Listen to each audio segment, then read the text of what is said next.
officer of this legislature.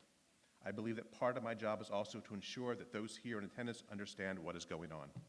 I'll do my best to explain anything out of the ordinary. If at any time you have a question about something, please ask, as there are likely others with the same question. I'll be guided in running town meeting by the absolute brand new spanking 4th edition of Town Meeting Time. Make sure you all get your copies. Town Council was goaded into buying a hardcover copy. I got the soft cover. Published by the Mass Moderators Association, generally recognized as the authoritative guide to running town meetings in Massachusetts.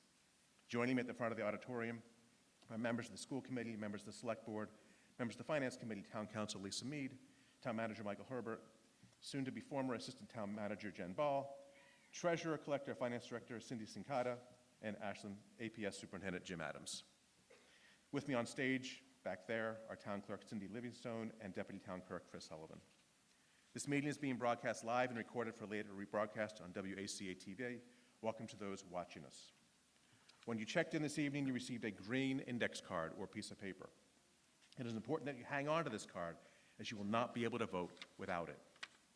Because votes will be counted based on the display of cards, non-voters may sit anywhere in the auditorium. I will generally be able to determine the results of each vote by a simple show of cards. In the event I am unable to do so, we have tellers that will perform the actual count. Tonight's tellers have already been sworn in. Please ensure that you have turned all cell phones and other electronic devices to mute. If you must take or make a phone call during these proceedings, please leave the auditorium to do so. The warrant that was posted and from which we are working tonight constitute a notice or warning to all voters of what we will discuss tonight. Town meeting can only take action within the scope of an article on the posted warrant. Similarly, any discussion is also limited to the scope of the articles on the posted warrant. I agree. Town meeting acts on motions. If there isn't a motion before town meeting, no action, including discussion, can take place. To allow for discussion, I will entertain a motion and a second for that motion after each article has been introduced and explained, but before discussion commences. Once a motion has been made and seconded, it is subject to amendments from the floor. The procedures for amending an article are listed at the back of your handbook in the section titled Selected Town Meeting Procedures. If you have a question or comment during discussion of an article, make your way to one of the 2 microphones in the front and wait to be recognized. After being recognized, please state your name and address and direct all your remarks to the moderator. Please keep your comments brief and ensure they relate directly to the article being discussed. If you are unable to get to one of the microphones, please raise your hand and I will have a microphone brought to you when it's your turn to speak. To ensure that we can hear from the greatest number of people, each speaker will be limited to 1 3-minute turn of the microphone during discussion of each article. Frequency limits will not apply to discussion of the annual budget, but the time limit will. If you are responding to a question, please do so through the moderator. There should be no direct discussion between parties at town meeting. All debate is to be conducted in a respectful and courteous manner. No comments of a personal nature are to be made. Rude behavior, especially shouting, bullying, and personal attacks, will not be tolerated. Anyone unwilling or unable to comply with this rule will be removed. I'd also ask everyone to refrain from applause and similar outbursts during discussions. Adjournment is fine. We have 20 articles in the warrant tonight, which is more than we typically have at annual town meeting. My plan is to complete the warrant tonight, and I'll do my best to keep things moving along, but ultimately, the length of town meeting is up to those of you in the auditorium. Some announcements. May is Mental Health Awareness Month. Despite recent strides in how our society approaches mental well-being, many Americans still don't have access to the high-quality, comprehensive treatment and care they need. In fact, a former U.S. Surgeon General called mental health the public health crisis of our time. Across the country during May, individuals and organizations will step up to raise awareness of and help address the challenges faced by people living with mental health conditions. This year's theme is Turn Awareness into Action, with the goal of celebrating the progress we've made and recognizing the importance of mental health and challenge us to turn understanding into meaningful steps towards change. You can learn all about the programs and services that Ashland offers by visiting ashlandmass.com and going to the link for the town's Department of Prevention and Human Services.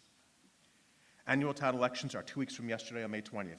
As always, I'm predicting a beautiful day with nothing but sunny skies on election day.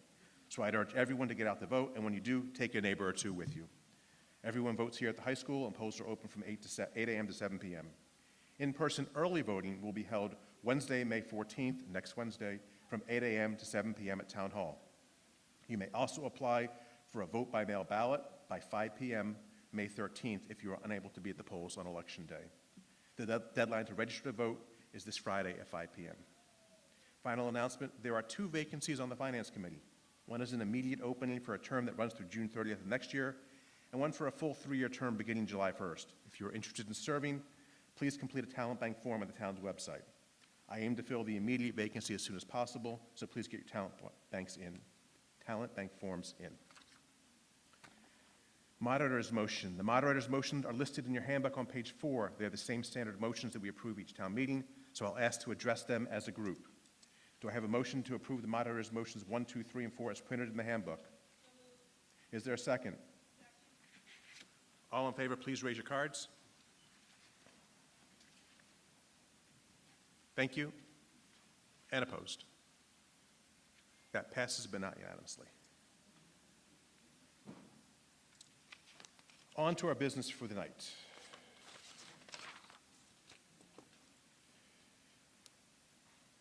Article 1, Hear Town Reports. We have 3 reports tonight. First is a report from the Comprehensive Plan Committee.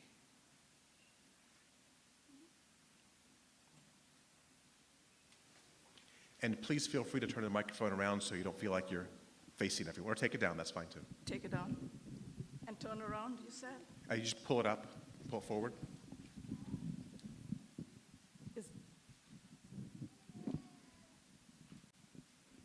I see. And then turn around, you said?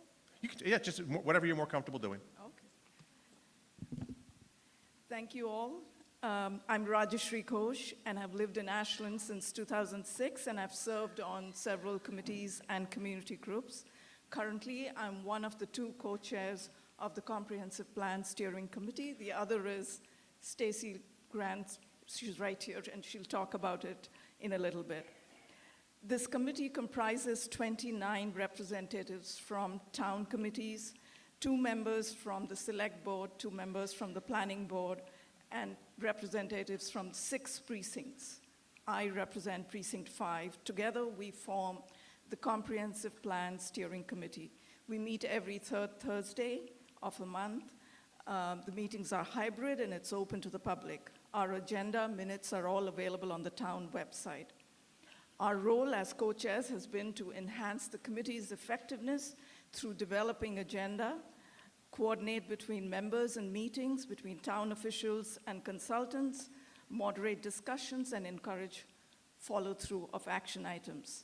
An unsaid part of our role is also to ensure that everyone on the committee is heard and seen. The comprehensive plan was named Envision Ashland by residents of Ashland, and it is a forward-facing plan and will provide a roadmap for the future growth, preservation, and change. Our consultants are our technical professionals. They are our partners in the plan. James Golson provide us with directions for broad and intentional outreach. They designed what's called the POP. We all like acronyms, Public Engagement and Outreach Plan. They developed a website where they regularly update the phases of the plan. The first phase was all about familiarizing with Ashland. Phase 2 of Envision Ashland aimed to determine the community's aspiration for the town's future.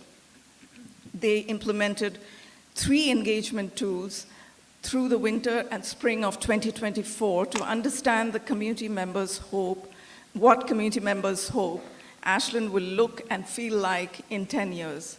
As part of POP, community members were trained in tools such as Meeting in a Box to generate community conversation and a web-based crowd map platform to collect place-based suggestions.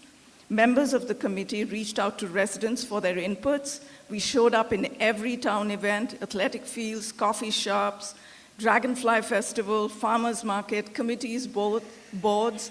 We even entered homes of people. We were everywhere. And we were glad about that because we surpassed our engagement goals.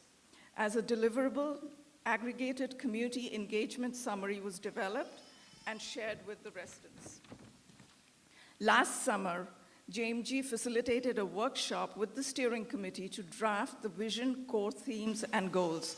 Throughout the workshop, community members, along with committee members, had the opportunity to receive and give feedback.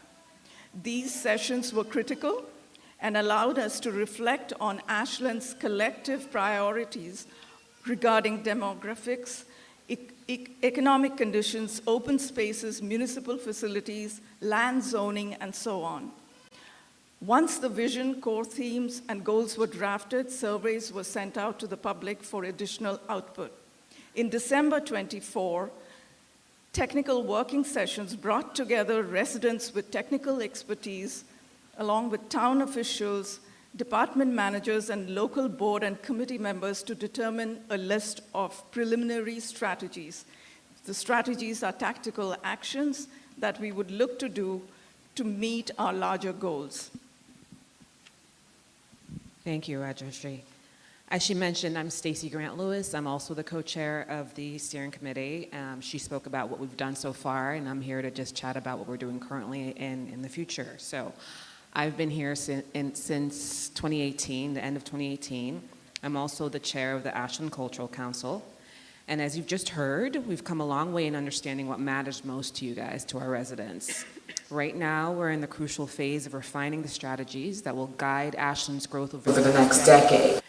This means taking all the feedback we've received, from students to seniors, longtime residents to newcomers, and ensuring that the plan reflects a balance of priorities. So sustainability, infrastructure, economic opportunity, housing, and preserving what makes Ashland unique, including our history and our culture. To do this, we have used JMG's consultant, Jen Goldson, and her team. We've employed a subcommittee who's done the hard work of parsing through pages of strategies to make recommendations that made the process smoother. And we've really lent on each other, of our 29 committee members who are entirely volunteer-based, but quite experts in their fields, including Roberta Schulman, Chuck Litz, Kyra Hume. There are a lot of people who are very devoted to this town, so it's empowering to see that. So over the next few weeks, we'll continue narrowing down the shortlist that is based on the input of residents, town departments, and technical experts. Our goal is to make this plan not only visionary, but actionable, something that leads to real improvements in the lives of our residents. We welcome everyone to stay engaged as we finalize the strategies and begin moving into implementation planning later this year. After the strategies are finalized, we'll begin to draft the actual plan. This will be done based on your inputs and the expertise of the committee members and the consultant. The goal is to have this plan finished by this fall and bring it all back to you at town meeting this November. We know that at times this process has felt tedious, filling out long surveys, attending workshops, letting us into your houses, reviewing material, but every bit of input has helped shape a future that truly reflects who we are and what we value as a town. The vision we're finalizing now is one rooted in equity, opportunity, and belonging, a roadmap for an Ashland where residents of all ages and backgrounds can thrive through every stage of life. As we near the finish line, we're deeply grateful to everyone who has contributed, especially our volunteer committee members, and we warmly welcome all residents to join us at our meetings, which, as Rajeshri mentioned, happen on the third Thursdays each month. Your voice continues to matter. Thank you so much for your time.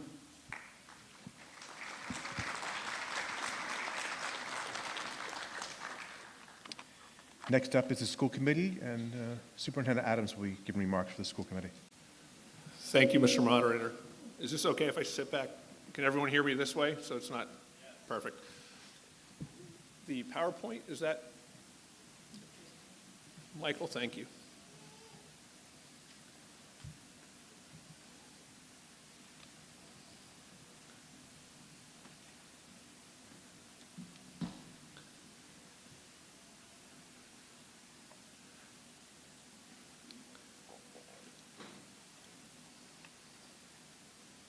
Thank you. We can skip right to the third slide.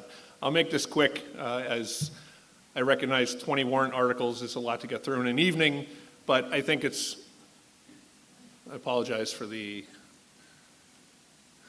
way this is looking here. So, but that's fine.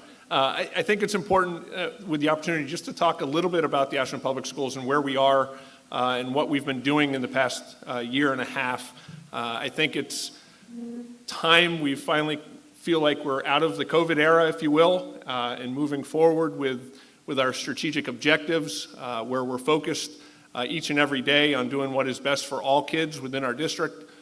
And as you can see up there, and I will not read them to you, but we are focused on 4 major areas as we continue to move our district forward academically, as we continue to look forward for opportunities for equity of opportunity for all of our students in the district, and being very thoughtful and cognizant of the resources that we have and the resources that we need as we continue to grow as a community.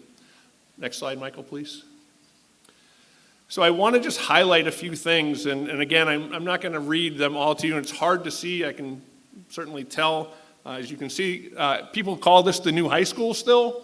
It's 20 years old for those who are new to the community, and we are certainly having issues with some of our technology, and I apologize for that. But this being said, we are a district now of about 2,900 students, pre-K through 12. We have numerous special education in-house programs we've created. This is my 16th year here in Ashland, 11th as the superintendent, and I can say I'm really proud of how we've built programming in our district to accommodate all of our students and to do the best we can. Sometimes it's challenging for us to educate all of our students, but we are a public school system, and that is our mandate, and that's what we will continue to do. We are approximately 21% of our students are on IEPs. 7% of our students are identified as English language learners. That's a significant number. It's over 200 students. To give you a frame of reference, when I started 16 years ago, we had less than 30 students who were identified as English language learners. Of this population of 2,900 students, I always think it's interesting, we have about 28% of those students who live in condominiums or apartment complexes. It's a pretty significant number. And it's one of, if you look at communities surrounding us, you can go to Acton, that's another community that has a large condominium and apartment complexes. We have a lot of students that come from those living arrangements. 40 languages are spoken within our district of our students. 40 different languages. I think when we look at our academic excellence, we tend to always look at the high school, and rightfully so. It's what many communities would call the flagship of a community, and we've been fortunate within this district to have an outstanding high school. But it starts with the pre-K and the elementary schools and the middle schools, or middle school, in getting our students prepared to be at the high school. The highlighted in bold up there, I wanted to mention this. We gave 450 advanced placement exams. So those are college level classes that our students are engaged in. 450 exams in 28 subject areas with 91% passing of a score of 3 or higher, which means they get credit when they go on to college for those classes. That ranks 20th out of 290 high schools in the Commonwealth. Pretty impressive. And, the high school was honored as an AP School of Distinction. We continue to work, on our mental health and our social emotional learning. I think it's evident that we need to continue that effort. Music programming, we don't talk enough about our arts programs and our music programs, but you can see up here how well our students perform out in the Commonwealth. I think it's important that it's middle and high school, right? So we're starting next year to have more opportunities at the Mendez School, grades 3 through 5, which is important for our music programming. And then athletics. We tend to, in most high schools around the country, think about our athletic programs at the high school level as being the be-all, the end-all of a high school career. I tend not to think that way, but we do have outstanding opportunities for our students to participate in athletics, and they perform quite well. So I'm going to conclude by, last slide, Michael. we have these are just, it's hard to read, and I apologize again, but what I want to emphasize is this. Over 200 colleges and universities in the past year have accepted our students. This year, we are sending students to Harvard, Dartmouth, Cornell, Johns Hopkins, UMass, Holy Cross, a variety of schools across Cal Berkeley, across the country. Syracuse, we got them all. St. Michael's, we got a couple St. Mike's grads up here. So, but what I'm trying to get at is our students are prepared when they leave here. And that is a credit to this community for supporting our schools and our educators, pre-K through 12, preparing them to be successful. Thank you, Mr. Moderator. I hope it wasn't over 3 minutes. Thank you, Mr. Adams. I feel like even these glasses didn't help. Our final report is from Town Manager Michael Herbert. Mr. Town Manager. The budget one? No, the regular one. Are you going to pass on that one? Okay. The quickest town report you'll ever hear. And because it's baseball season, we're going to start the evening off with a curveball. After some discussion about Article 2, we came to the conclusion that it doesn't make a whole lot of sense to transfer funds from a general stabilization fund into the general budget, the general fund, to support a budget that hasn't been approved yet. So I'm going to ask for a motion to put Article 2 on the table. The intent will be to bring it back right after we approve the budget. Is there a second? Any discussion? Hearing none. All those in favor of tabling Article 2, please raise your green cards. Thank you. And opposed? That passes unanimously.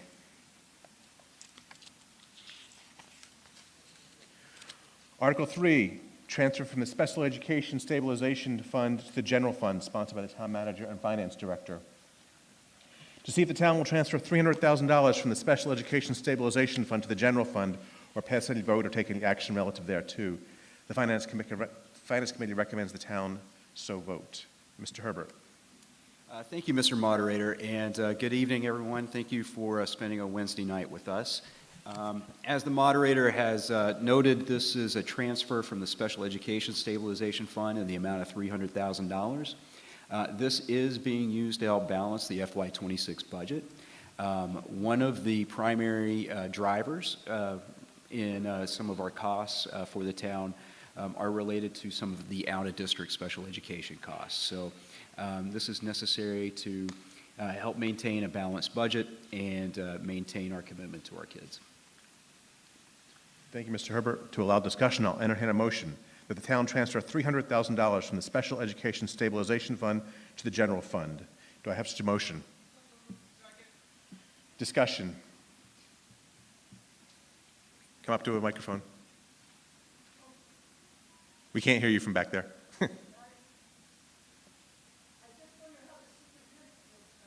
Well, come up to the microphone, tell us who you are, and then you can ask me to ask him.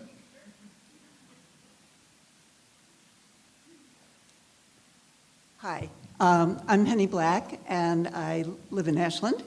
I'm concerned about $300,000 when I think about the importance of special education, and I'm wondering if we have fewer special ed kids, and that's why we can go down, or are the teachers saying that they want less money?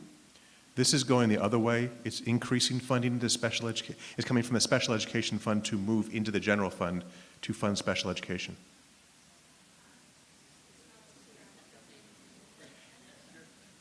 I didn't understand. Could you explain it one more time?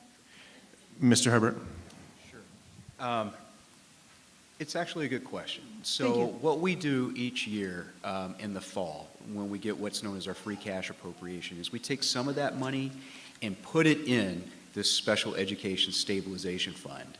So when we do incur some larger out-of-district special education costs, we've got savings built up that we can use to help educate them. Thank you very much. You're welcome. Anything further? Because this involves removing money from a stabilization fund, this will require a 2/3 vote. We'll start with cards. All those in favor of the motion on Article 3, please raise your cards. Thank you. And opposed? That passes unanimously.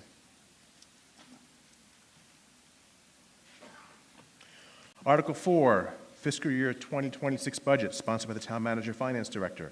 To see if the town will vote to raise and appropriate from available funds and/or transfer from available funds in the Treasury such sums of money as are necessary to defray charges and expenses of the town, including debt and interest, for the ensuing fiscal year, or pass any vote or take any action relative thereto. I've made some changes this year, and I'm providing both the school committee and town manager with a few minutes to make comments on the budget before we hear from the finance committee. First up is the school committee, and again, Superintendent Adams. Thank you. Thanks, Mike. Go to the next slide, please. I want to be really clear on our process. As I stated, this is my 16th year, 11th as superintendent, and this to me was the most challenging budget environment that we've been faced with since I've been in Ashland. And the depth of conversation between the Ashland School Committee, the Select Board, and the Finance Committee was at an all-time high. We met 2 times as a tri-board. We met 2 additional times with just with the school committee, and then we had numerous meetings with our administrative team. And certainly I believe that our budget has continuously been conservative in nature, but trying to meet the needs of our community and our students. This is what drives us, our guidelines. I believe in presenting a fiscally responsible budget, and I believe in making sure all of our students and our faculty and staff in this community get the education resources that are deserved. Michael, please. I think context is important. We have 379 employees, 221 teachers. We spend about $16,240 per child in Ashland for education. Next. We are asking for a 5.95% increase over fiscal year 25. So our budget is $44,350,743 is what we proposed, and Finance Committee, Select Board, and School Committee agreed upon. Next. Again, context is important. One might think it's only $44 million, but our actual budget is closer to $49 million. It's hard to see again, I apologize. It's a 48 up there. We have a lot of funding through grants, federal funds. Certainly that is a conversation within the country right now. What will happen to the U.S. Department of Education? What will happen to federal grant funds such as Title I, which is used to fund, in our case, 3 teachers' positions. So an additional $4 million over time using revolving accounts, which we'll get to, as well as grants, entitlement funds. Michael, please, thank you. This is really difficult to read, but I wanted to share, and this is all online, everything's posted, you can see this for yourself, but what I highlighted a few things in yellow and orange down below. I think it's important to understand that we have 5 unions that we negotiate contracts, cost of living wages, steps and lanes based on experience, and then we anticipate certain retirements throughout the year. It's not like you can always replace folks who are at the top end of their salary scale with someone coming right out of college, because I'll tell you, hiring a physics teacher is really difficult. And we don't have a lot of physics teachers coming directly out of college with bachelor's degrees. They've got master's or doctorates, and that's just the way the budgeting works.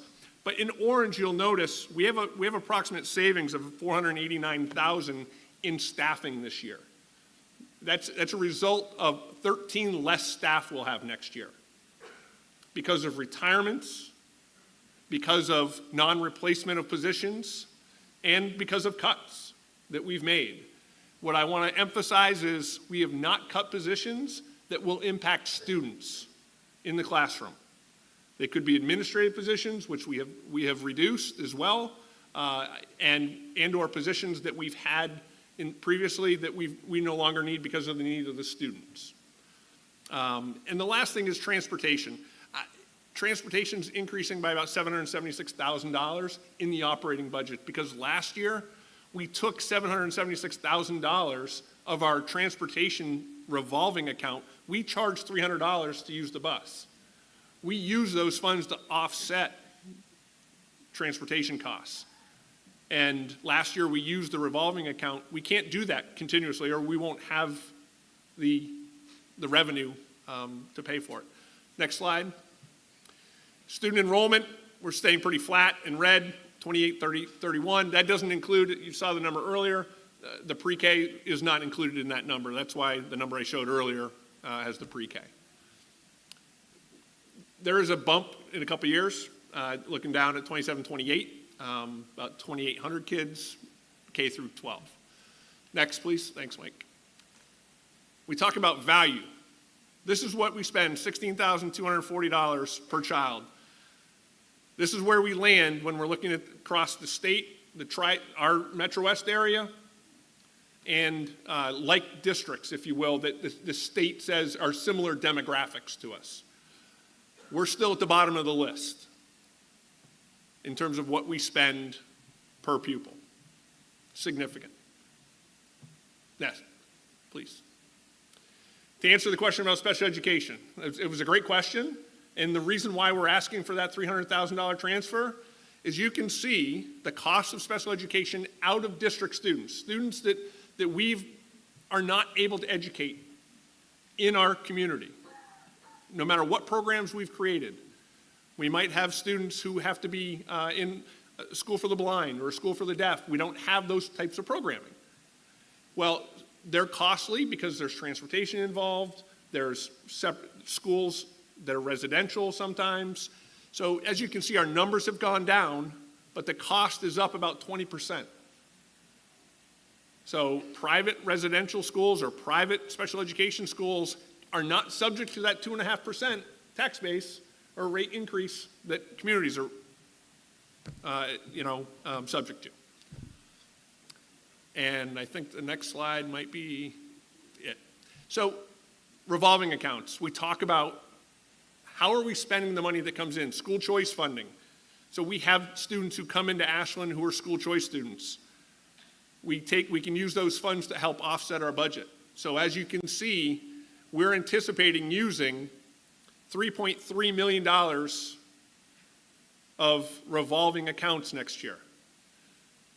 School choice, building rental, circuit breakers, reimbursement for special education costs for students who are out of district.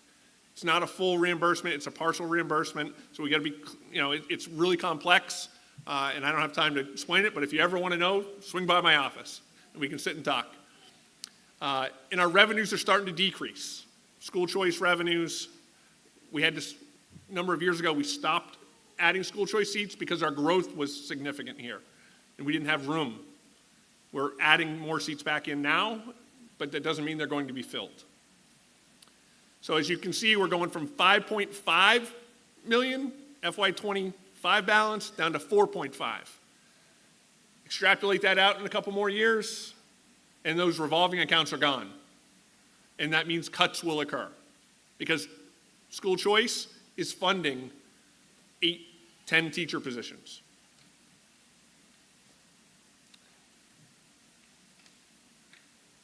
And listen, I'm never a doom and gloom type of person. I'm actually a pretty positive individual. But as we continue to look forward to the future, and that's part of my job, is to where do we land in the future and what are we going to invest in? Everything in orange happens to be a capital issue for our community.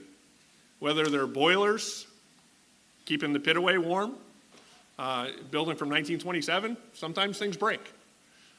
Roofs, modular replacements, if you remember, 10 years ago, actually it was 11 years ago, we purchased modulars at the Warren School because our growth enrollment, those modulars were meant for 5 years.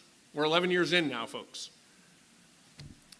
Chromebook replacement, student management software, you can get an idea, about $12.6 million of additional capital items that, for just the school side of things.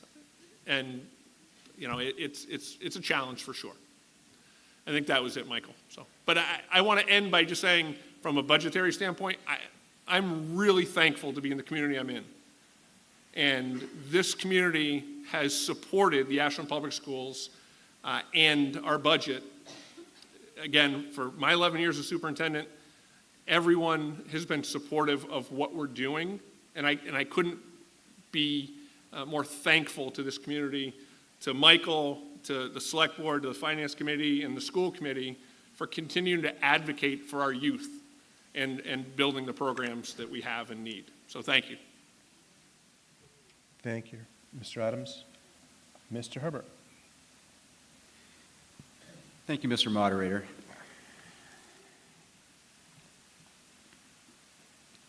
You know, each year I keep on saying I'm going to not drive and try to present at the same time, but here we are. How's that working out for you? It's not working out too well, but thank you very much. Yeah, good evening, everybody. Michael Herbert, Town Manager, and I'm here also to talk about the FY26 budget. And I want to start off just echoing a lot of what Superintendent Adams' comments were. And I'll start off with really the more positive piece, which is really the level of collaboration that we experience here in this community between boards, committees, and staff, volunteers, is really one of the, I would say, the primary thing that makes this community successful. The things that you see happening in town now are built upon a spirit of collaboration, a spirit of creativity, a spirit of can-do.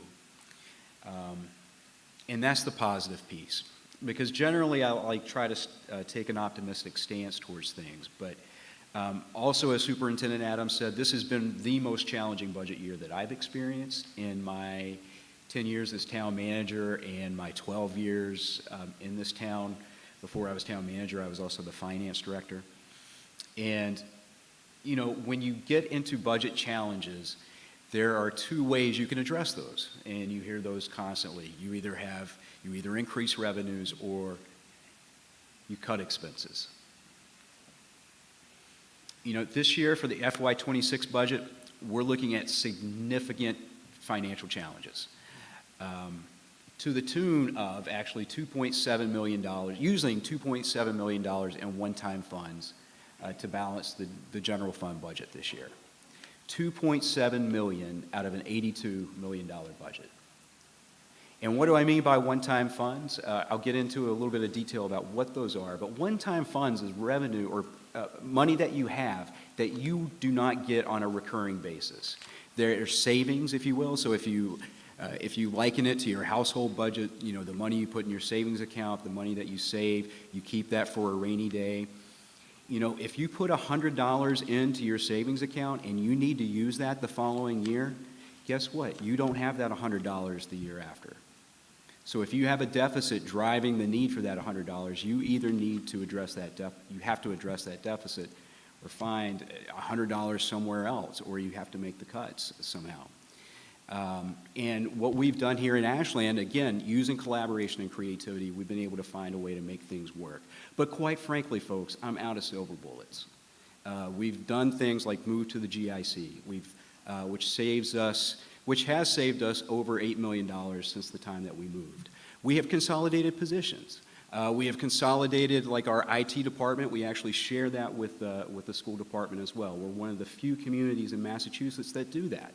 Most communities, the schools and the municipality side have their own IT departments. And we're very fortunate that we have an excellent IT director and staff here who makes it work, because that's what we have to do. But again, folks, the silver bullets are all gone. Like I said, this approach is unsustainable. And if we do not see revenue increases in FY27, we will look at drastic service reductions and potential bond rating downgrades, which in turn increases our borrowing costs, which are things that borrowing costs are things that you have to pay for through your taxes. So the more it costs us to borrow, the more your tax money goes towards debt service and not for services. So that's a very, very important point. But Before I move on to the next slide, and really, I'm just going to concentrate on two things. Number one, this one-time revenue that we're using, and just kind of paint a picture for you of what that looks like after a few years. Oh, thank you. The slide is not up. Fortunately, it's just me talking, so we're in good shape.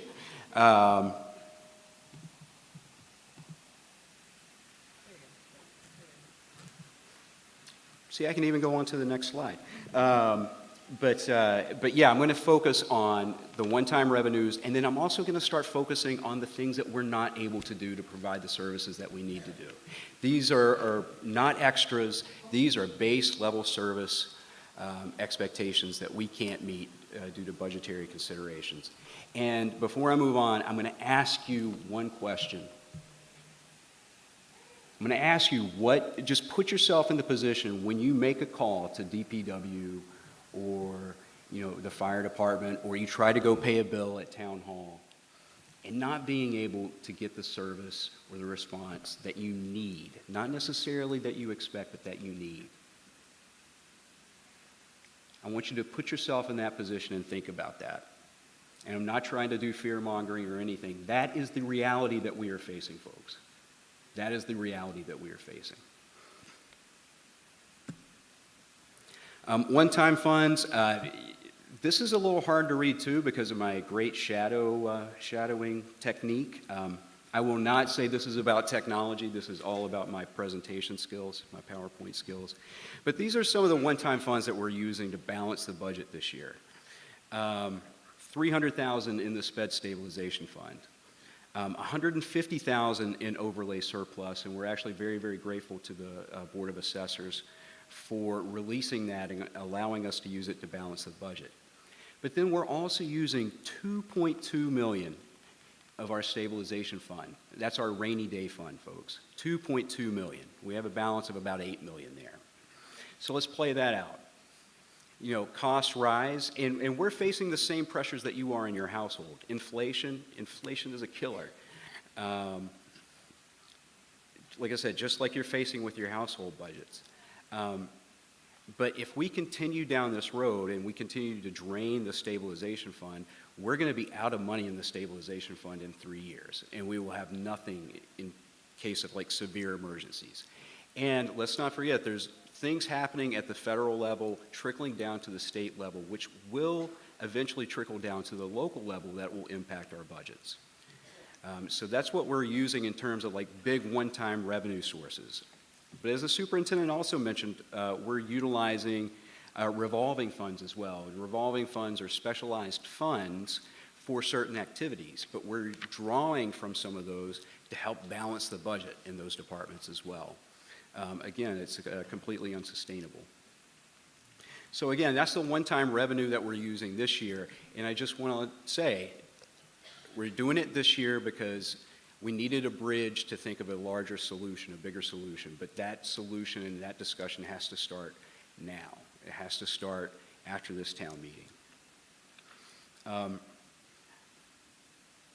But like I'd mentioned earlier, we're also not able to provide, even at the budget level that we are and utilizing the one-time funds that we are at the significant level that we are, to fund some basic needs that the community expects. In fact, there were $1.18 million in personnel requests that we were not able to fund this year.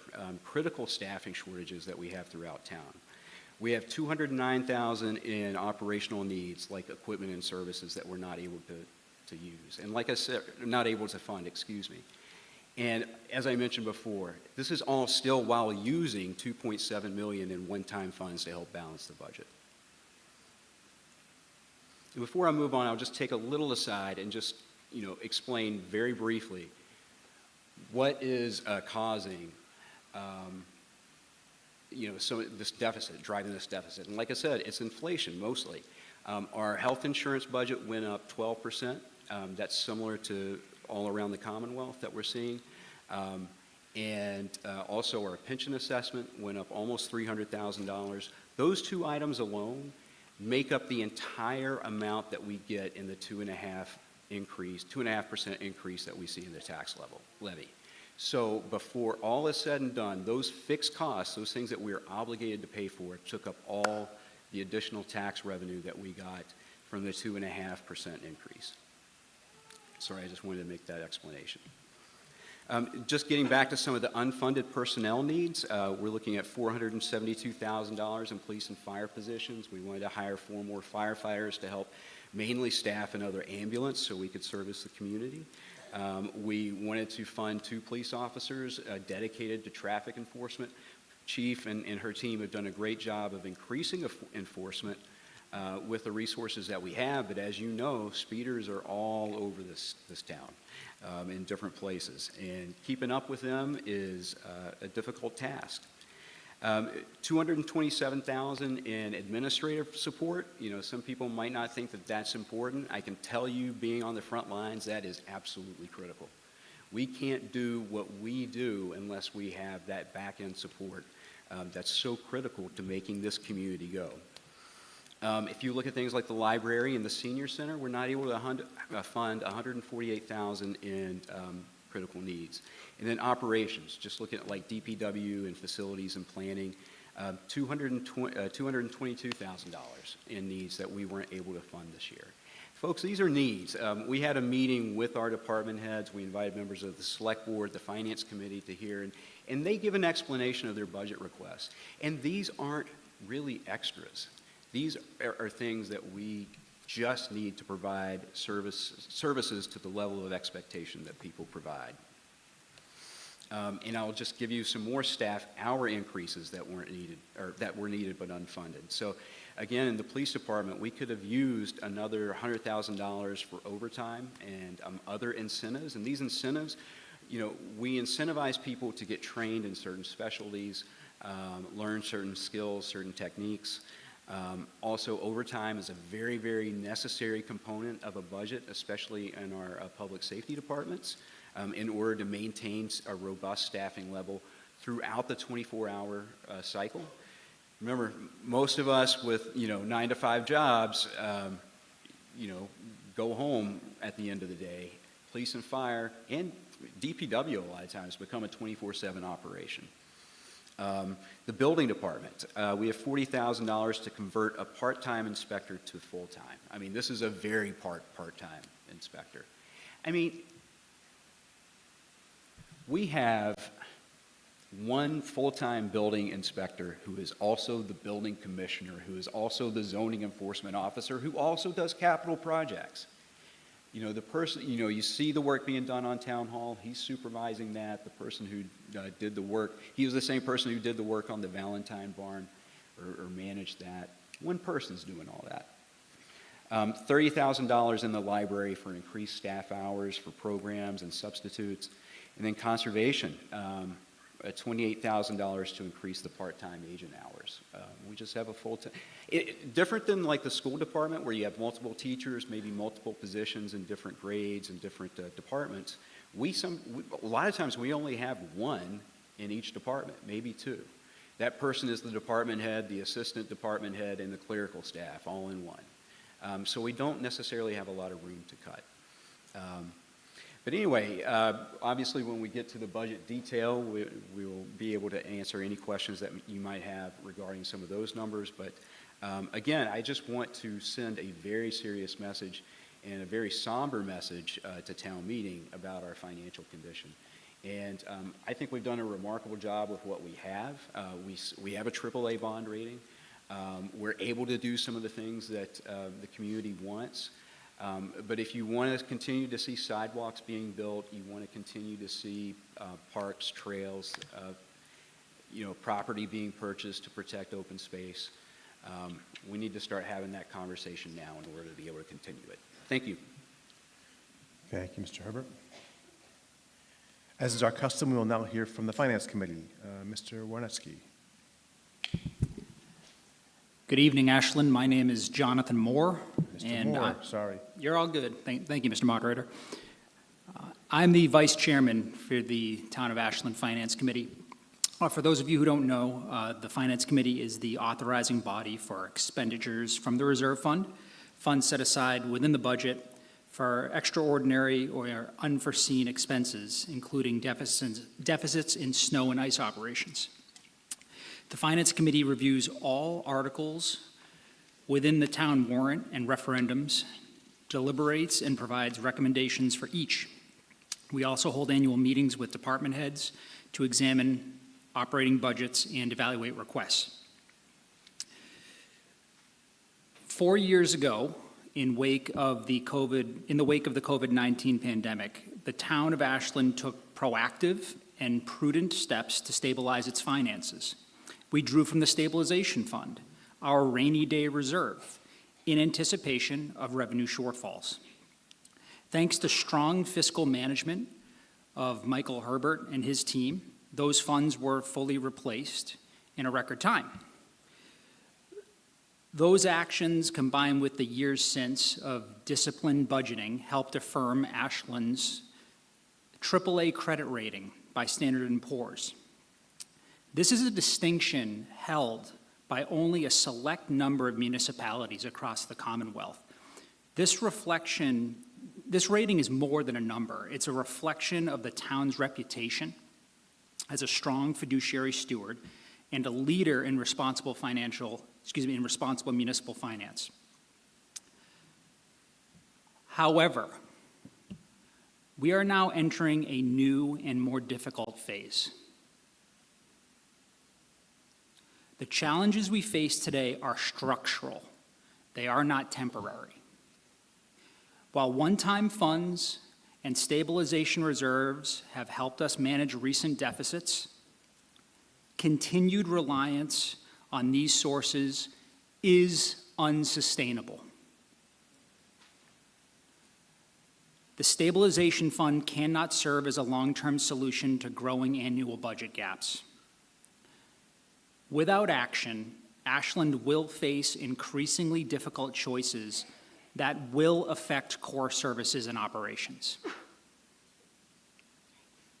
We are nearing a fiscal tipping point. The time for temporary fixes has passed.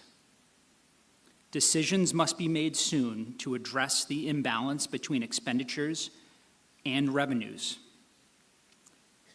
If we are to maintain the level of services that our residents enjoy and expect, we must seriously consider revenue increases, whether through overrides, new growth strategies, or other long-term financial measures.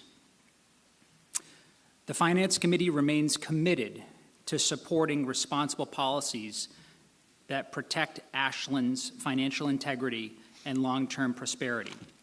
We want to hear from you. Please go to the town website, look for our meetings. We've set aside time for public comment. Nobody ever comes. You're invited, please. Our goal is to help the town transition from short-term stabilization to sustainable fiscal planning that meets the evolving needs of our community.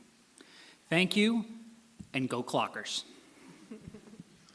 Thank you, John, and I'll take this as an opportunity to say we have 2 openings on the Finance Committee. You've heard the important work that the committee's doing.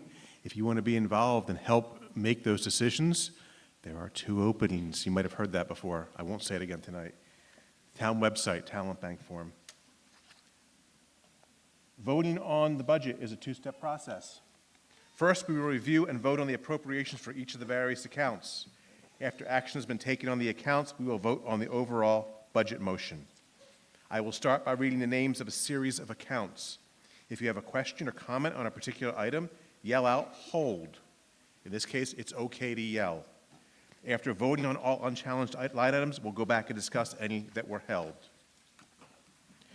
Town manager, central purchasing, telecommunications, town council, data processing, town clerk, elections town meeting, board of registrars, human resources.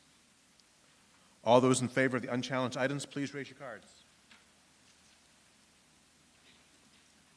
Thank you. And opposed?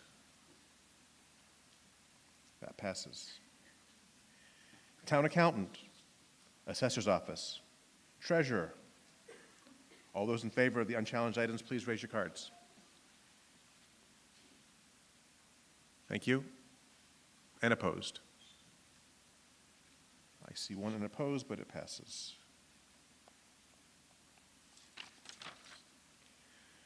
Conservation Commission, Open Space Committee, Planning Board, Inspectional Services Department. All those in favor of the unchallenged items, please raise your cards. Thank you. And opposed? That's pass. Police Department, Fire Department. All those in favor of the unchallenged items, please raise your cards. Sorry about that. Opposed? That passes. Health Department, Council on Aging, Recreation, Veteran Services, Prevention and Human Services, Public Library. All those in favor of the unchallenged items, please raise your cards. Thank you. And opposed? Passes unanimously.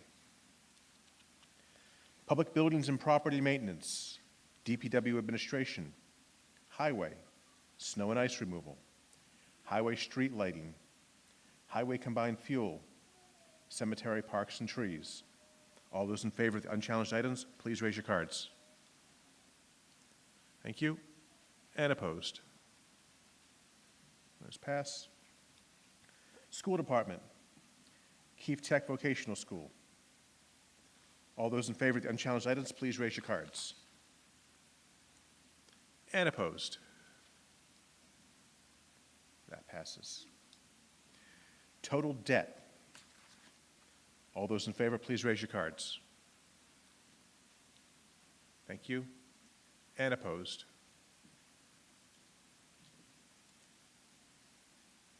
Employee retirement, workers' compensation, unemployment compensation, group health insurance, other insurance, salary contingency, reserve fund.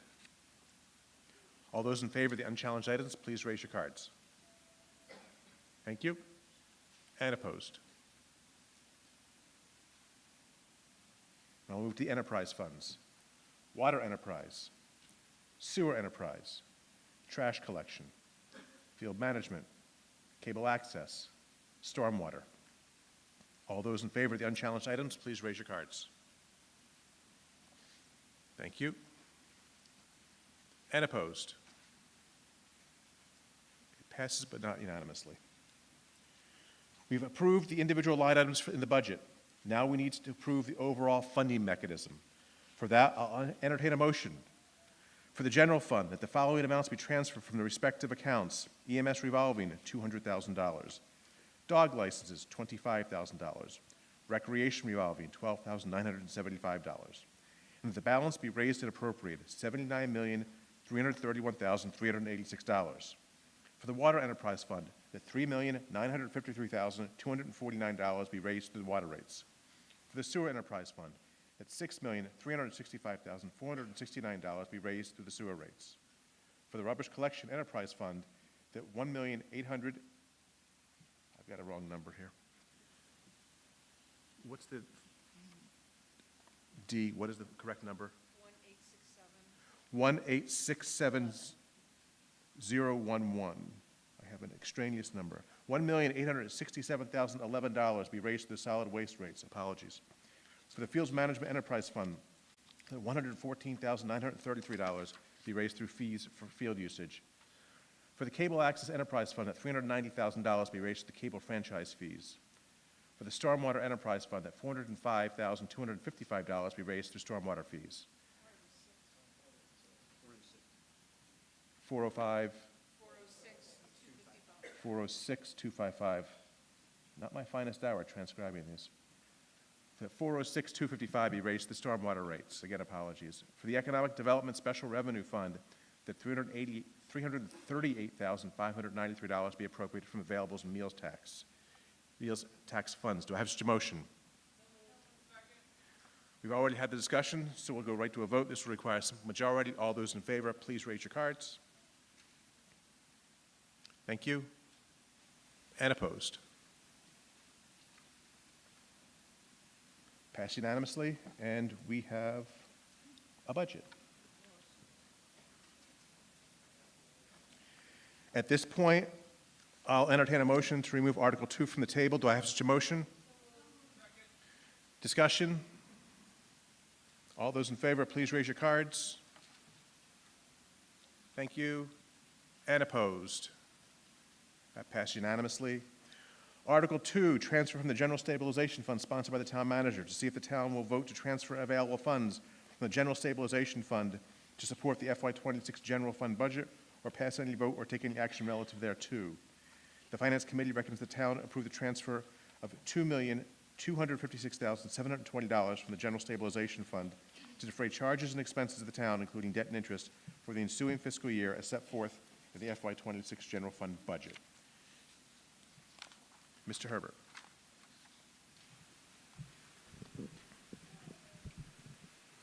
Thank you, Mr. Moderator, and I just want to apologize for the technical difficulties. I tried to get the warrant up on the screen, but you know, I explained this during the budget presentation.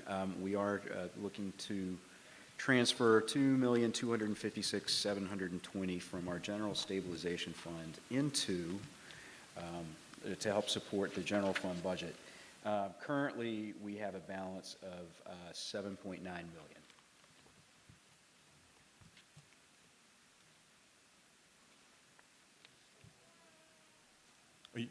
Is that it? Correct. Oh, sorry, I thought there was more. My apologies. To allow discussion, I'll entertain a motion that the town transfer $2,256,720 from the General Stabilization Fund to defray charges and expenses of the town, including debt and interest, for the ensuing fiscal year as set forth in the FY26 general fund budget. Do I have such a motion? Discussion. Seeing none, we'll move to an immediate vote. Oh, I'm sorry. Could you just say what you said again? Was that leaving 500, or excuse me, 5 million in a stabilization fund? What's the balance of that, Mr. Manager? So is there 7.9 now, or 7.9 after you take 2.25 out? Currently, Okay, so it will be about 5 and something left. that's correct. Thank you. Any further discussion? We'll move to a vote. Because this involves money leaving a stabilization fund, it will require a 2/3 margin. We'll start with a hand count, a standing count. All those in favor, raise your cards, please. Thank you. And opposed? I declare a 2/3 majority. That passes. Before we move to Article 5, a quick update. The Celtics are up 50 to 41 at halftime. Article 5, transfer to OPEB trust sponsored by the town manager finance director. See if the town will transfer $375,000 from the OPEB contribution account to the OPEB trust or pass any vote or take any action relative thereto. The Finance Committee recommends the town so vote. Mr. Herbert. Thank you, Mr. Moderator. I think we talk about OPEB twice a year at town meetings, so I think, you know, hopefully most people know what that is. But for those of you that don't, OPEB stands for Other Post-Employment Benefits. It is a fancy way of saying retiree health insurance. But more importantly, it's a liability that we have to keep on our books, effective based on a GASB, Government Accounting Standards Board, change that was made quite a few years ago. And this is part of our strategy on how we fund those long-term liabilities. This part of our strategy, we take money each year for every new employee that we bring on. We try to fund what's known as their annual required contribution. So what does it take each year to fund that long-term liability for that employee for that year? That is what this number is, that total number, $375,000. And then just the other part of our strategy is in the fall, when we do get a free cash number, we do take a portion of that and put it in the OPEB trust. And I'll just say, it's been a successful strategy for us. When we started this about a decade ago, we had zero money set aside for this long-term liability, and we're now up to over $8 million. More importantly, our funded ratio, which is what percentage of our liability do we actually have funds set aside for, has gone from 0 10 years ago to 12% now. So slowly but surely, our strategy is making strides, and we would just like to continue that with this article. To allow discussion, I'll entertain a motion that the town transfer the sum of $375,000 from OPEB contribution account 01915511709 to the OPEB trust account 88100-49710. Do I have such a motion? Is there any discussion? Seeing none, we'll move to an immediate vote. This will require a simple majority. All those in favor, please raise your cards. Thank you. And opposed? That passes unanimously.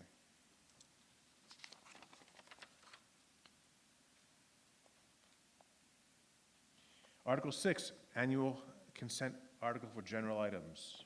To see if the town will vote the following consent articles, which I shall not read in their entirety.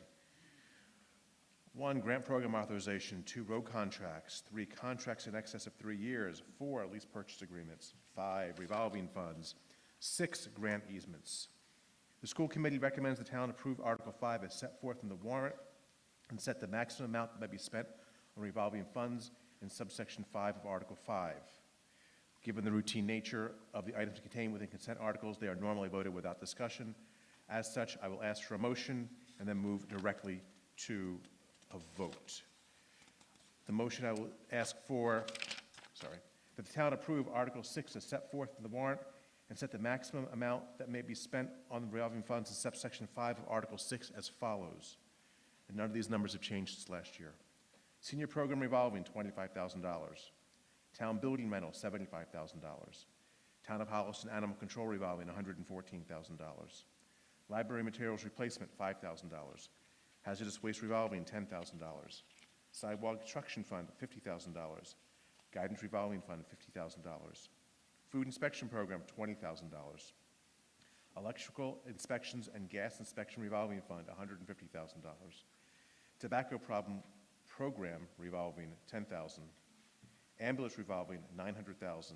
Recreation revolving, $500,000. Vaccination clinic revolving, $30,000.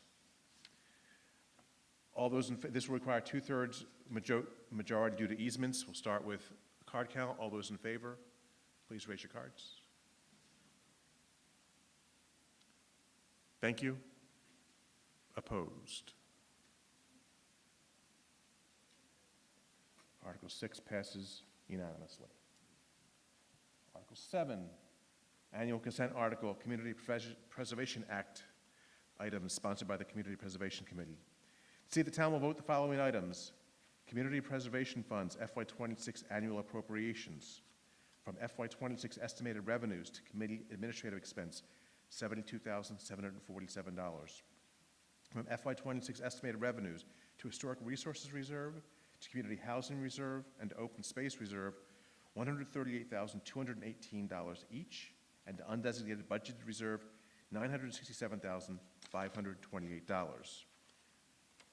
Oak Street bond payment to appropriate $131,150 from the Undesignated Budget Reserve account.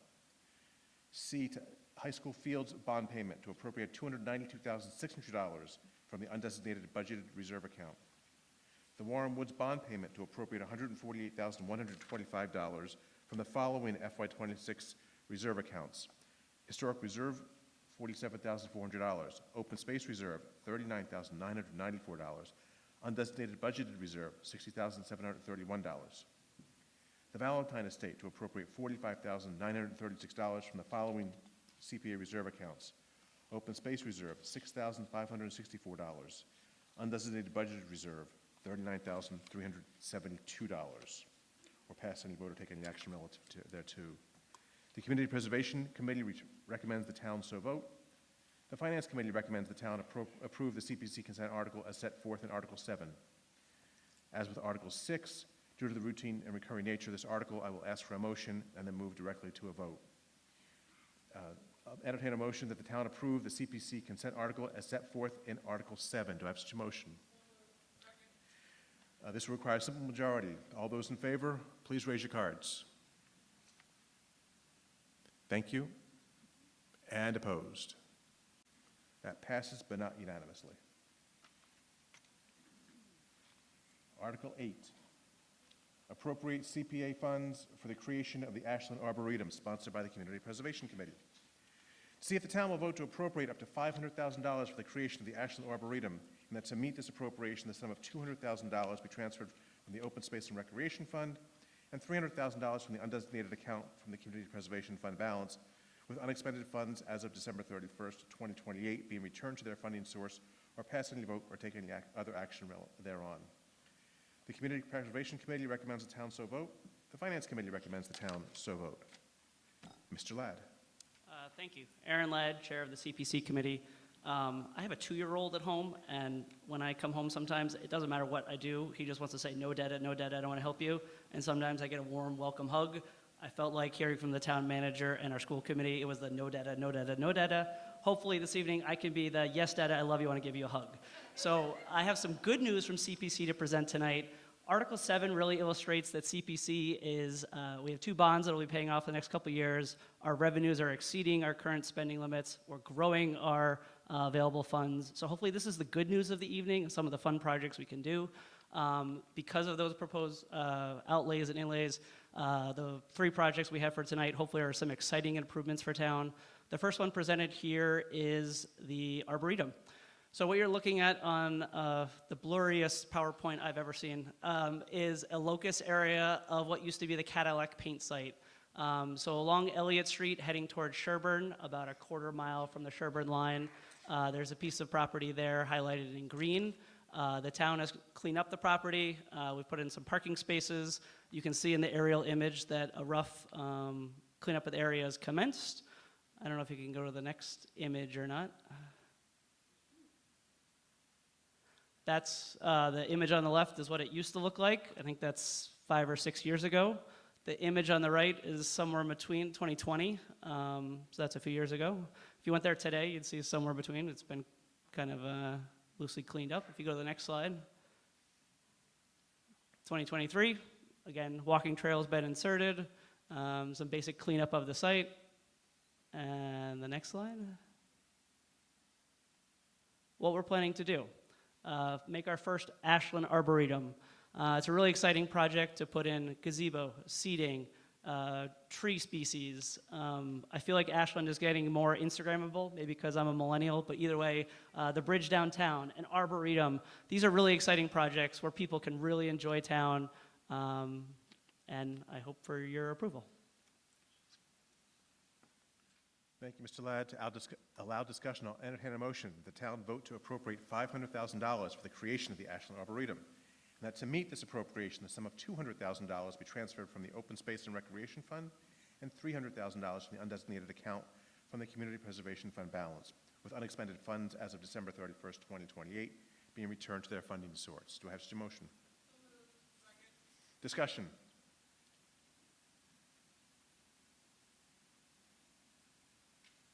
Seeing none, we'll move right to a vote. This will require a simple majority. All those in favor, please raise your cards. Thank you. And opposed? That passes unanimously. Article 9, appropriate CPA funds for the digitization documents for the historic preservation.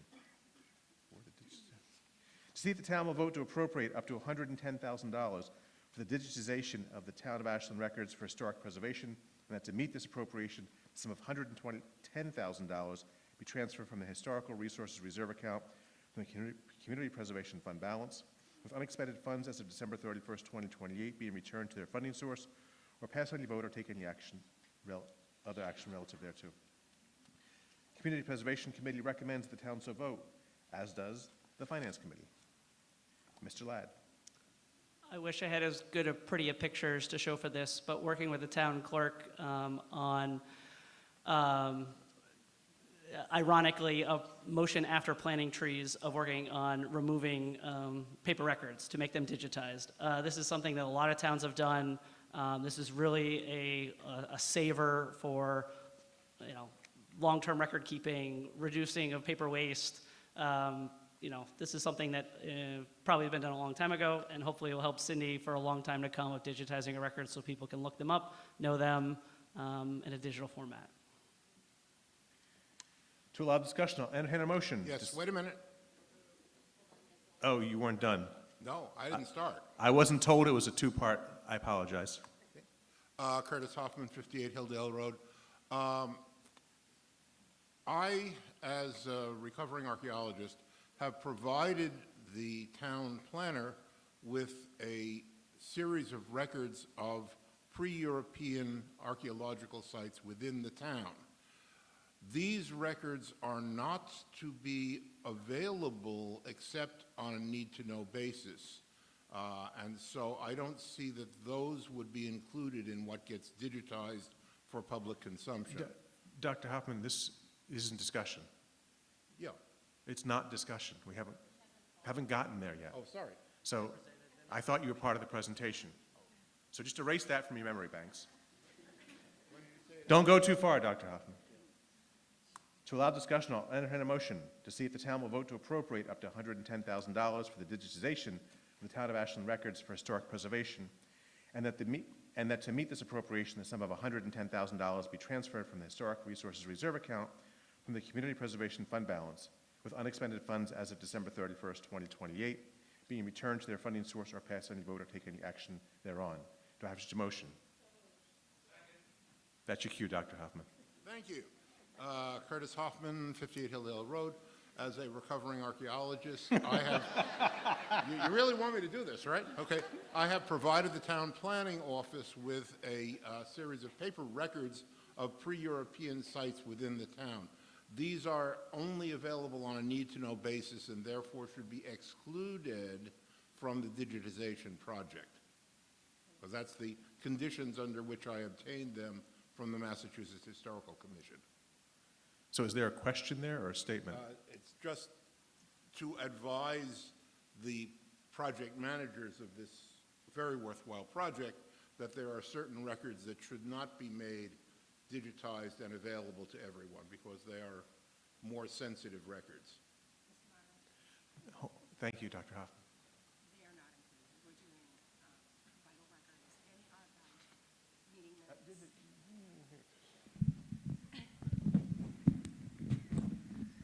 Or not. You can travel.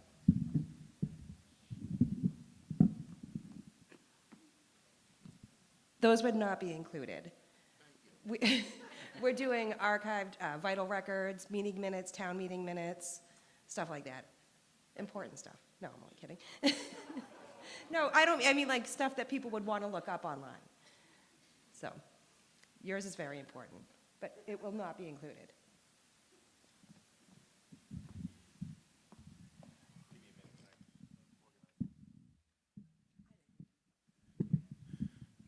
Thank you to our town clerk, despite her snark.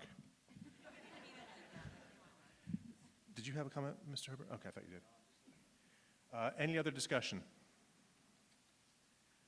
We'll move to a vote. This will require a simple majority. All those in favor, please raise your cards. Thank you. And opposed? That passes unanimously. The clerk said she'd vote for it too, but she's not a resident.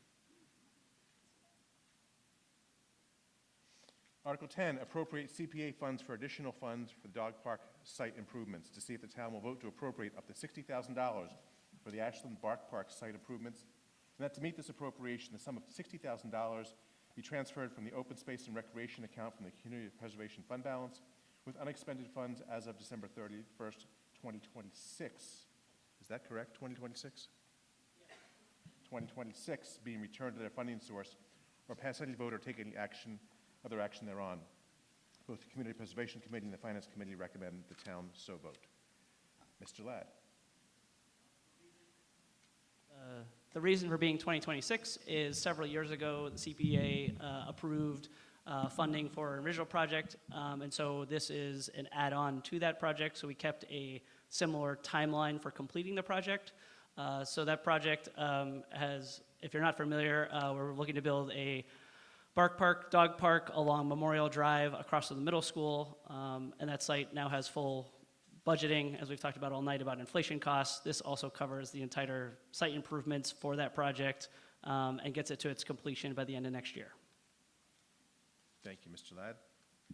To allow discussion, I'll entertain a motion. The town appropriate up to $60,000 for the Ashland Bark Park site improvements, and that to meet this appropriation, the sum of $60,000 be transferred from the open space and recreation account from the Community Preservation Fund balance, with unexpended funds as of December 31st, 2026, being returned to their funding source.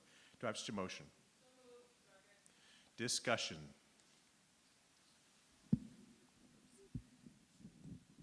Hi, Kara Terrell, 3 Hilldale Place. I'm the president of the Ashland Dog Park Committee. So the Ashland Bark Park Committee is a group of volunteers who have been working continuously for almost 10 years to bring a dog park to Ashland. In 2020, the town of Ashland allocated a parcel of land on Memorial Drive between the Upper Charles Trail and the solar panels to be the home of the Ashland Bark Park. The Ashland Bark Park Committee has held numerous fundraisers at the Corner Spot, Farmers Market, and with local businesses. We've also been the recipients of generous BAA grants. These efforts have raised about $14,000. Our budget to transform the current land into a 1.5-acre dog park and on-site parking is estimated to be over $500,000. We've been approved to receive the Stanton grant that has funded $25,000 for a design grant, as well as $250,000 in hard construction costs. Previously, the Ashland Community Preservation Committee unanimously voted to award the dog park $215,000. We are now asking for residents to vote to appropriate up to $60,000 for the Ashland Bark Park site improvements. The CPC funds will cover many budget items such as fencing, gates, benches, and a storage shed. We need your vote. Thank you. Thank you. Ma'am? Lorraine Armenti, can you hear me? Chestnut Street, there we go. I love dogs. I think it's a personal choice to be able to afford a dog. Dogs are extremely expensive. They are annually costing an individual, in the range of $500 a year to own a dog. The town has already given these folks public land. I'm strongly against additional money going to a personal choice to have a dog. And I know that people love dogs, but having lived here for 25 years and dealt with the folks at the state park who let their dogs run without leashes despite the leash law and are belligerent about asking them to leash their dogs, I'm personally have an issue with giving them more money. That money could go, as we've heard, to another teacher, English language support, raises for the librarians, raises for the town employees. So I'm strongly opposed, and I don't know the details about the previous votes where the money is already allocated, but at this point, given what we've come through with the rising costs and the threat to federal dollars, please consider not giving more money to dogs, of which there are 90 million in the country. It's too many dogs, too much money. Please reconsider this allocation. Thanks. Before we move on, I'm going to ask Town Council to speak for a moment and explain the limitation on use of funds out of the CPC. Oh, that's what I was going to say. Go ahead. So the CPC funds can only be used for the projects that are defined in the CPC. So open space acquisition, parks, things of that nature, historic preservation, and affordable housing. They may not be used to support the operations of the general town operations. Thank you, Council. Go ahead. Laura Irwin, 251 Winter Street, Dog Park Committee member. The dog park is in need of an additional $60,000 from the Community Preservation Committee for the storm water mitigation, so we can budget other money to go toward opening the dog park with the amenities the dog park needs. The Ashland Dog Park Committee has been working for at least 9 years to have a dog park in our town. We have funding from the Stanton Grant for $250,000. In addition, we applied to the CPC in November of 2023, and we were generously awarded $215,000. We are now in 2025, and bids are higher due to inflation, and particularly because of the required stormwater mitigation that we need to do on this parcel of land on Memorial Drive to get a permit for construction. This is based on actual bids on estimates. Please vote in favor of an additional $60,000 for the Ashland Bark Park, and let's bring this amenity to Ashland. I also wanted to add that as a committee, we are looking for subcommittee members. Not tonight. Oh. It doesn't relate to the article on the warrant. Okay. Can you put the microphone back in the stand, please? Thank you.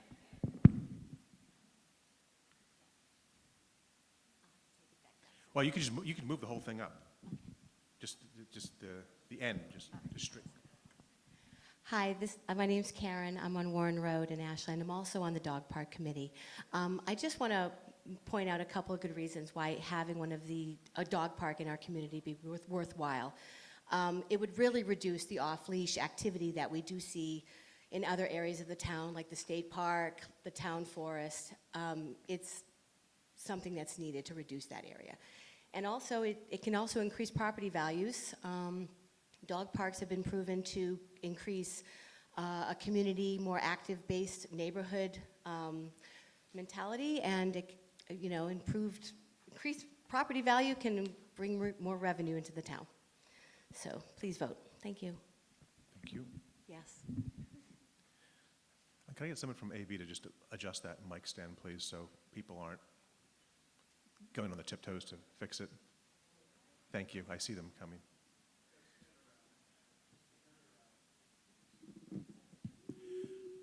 Okay.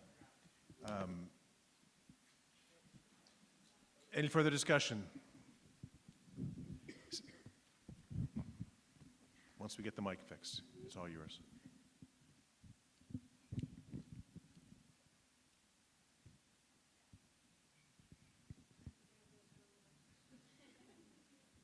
That's why you're wearing the uniform you're wearing. Sir. Hi, this is Ken Ardell, 26 Joe Ridge Road, and it's more of a general question about the dog park and any other initiative is, I hear a lot of money being allocated to different things, but I don't hear what the ongoing maintenance requirements are for these projects. And we heard from the town manager that our costs are increasing, and it's going to likely need increases in revenues.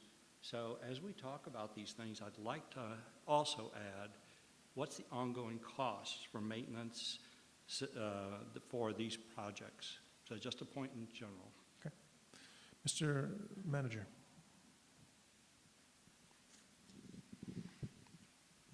Thank you, Mr. Moderator. Thanks for your question, Ken. So I'll have to say that the town has been working with the Dog Park Committee to look at some shared responsibilities in terms of the maintenance, working with their DPW.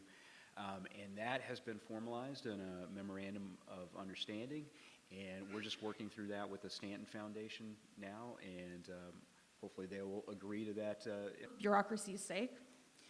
I also find this proposal to be just shockingly disappointing, and I believe that it is going to serve as a barrier to growth, as well as a deterrent for young people looking to put down roots and make a mark on our town.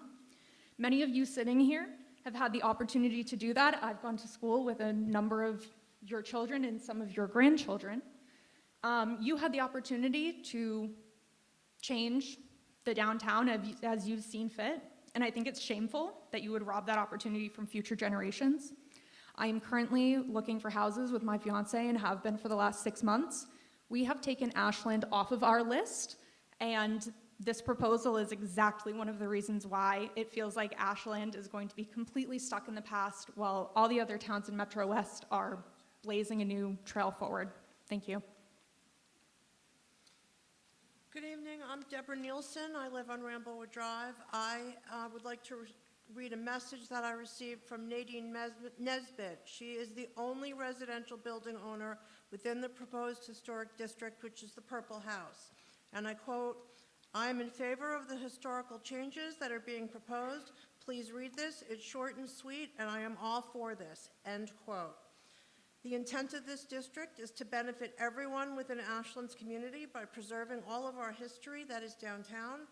The proposed district in Ashland includes many eras and many styles, so we are not locked into one time period.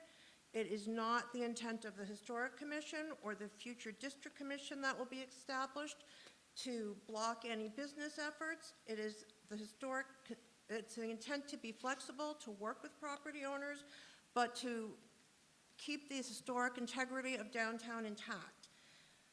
It is also the intent to support the downtown businesses within the proposed district. We all want to see business succeed in downtown Ashland, and it is not an us versus them situation. I'm highly in favor of this district, and to suggest that this would in any way rob Ashland of business opportunities is just a fallacy. All you have to do is drive through Hudson and look at what has gone on in downtown Hudson. You will see restaurants, apothecaries, creameries, all kinds of new businesses that have been established within the confines of their historic district. Thank you. Thank you.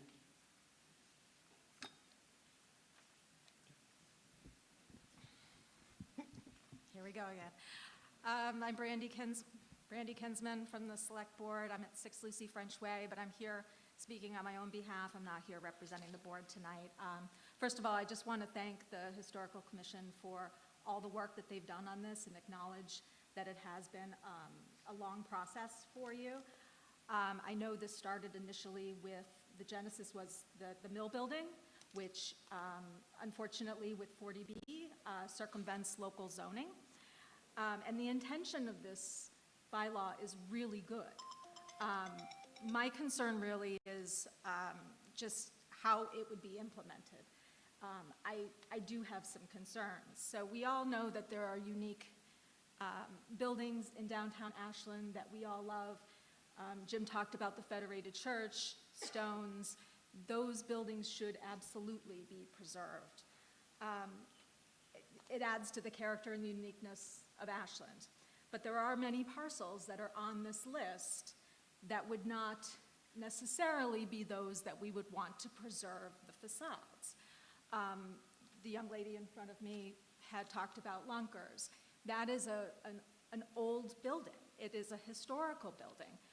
But I am not sure that as a community, we want to ensure that that building facade never changes.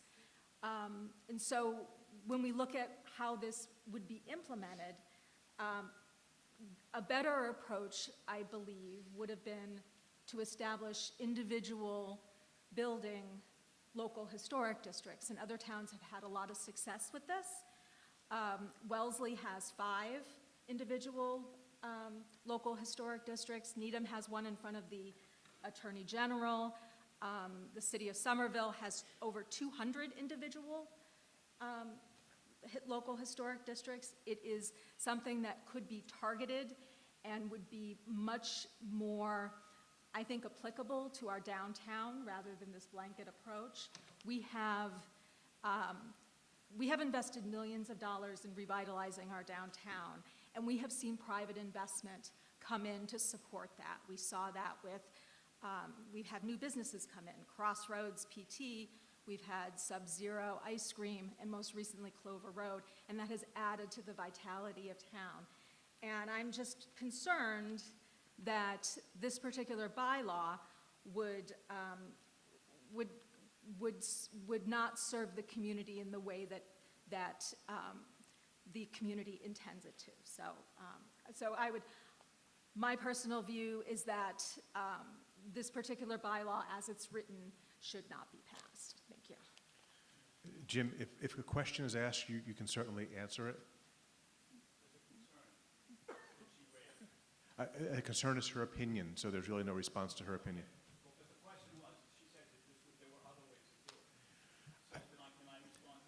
Let's get through. That's not really a question. We've heard from the presentation that there aren't. She's saying there are. If we want to get legal counsel involved, we certainly can, but we're not going to go back and forth every time someone says something that might be, if you think it's wrong, we're not going to start going back and forth. We'll be here all night. Hi, Lisa Churchill. I live at Sears Drive. I'm also the property owner of 20 Front Street and the business owner of Blush Bouquets. My property is one of the many private properties that's going to be included in the historic district, but is designated as non-historic. When I bought Talby's 6 years ago, I knew I wanted to bring something new to Ashland. It was maybe somewhat of a romantic dream to buy a downtown flower and gift shop like we see in the movies, but we've done it for the last 6 years. And I'd like to think that my business represents the new vision for downtown and all that it can become, hand in hand with the improvements that the town has been making in downtown. At least once a week, a customer will tell me how happy they are that Blush is here in Ashland, and they wish there was more of the same. They want to see a thriving downtown with stores, restaurants, events, and more, and it's starting to happen with my business, with my friends at Sub-Zero, our new friends at Clover Road. But the proposed historic district will slow or stop any further development of that kind. There's nothing I want more than an adorable downtown.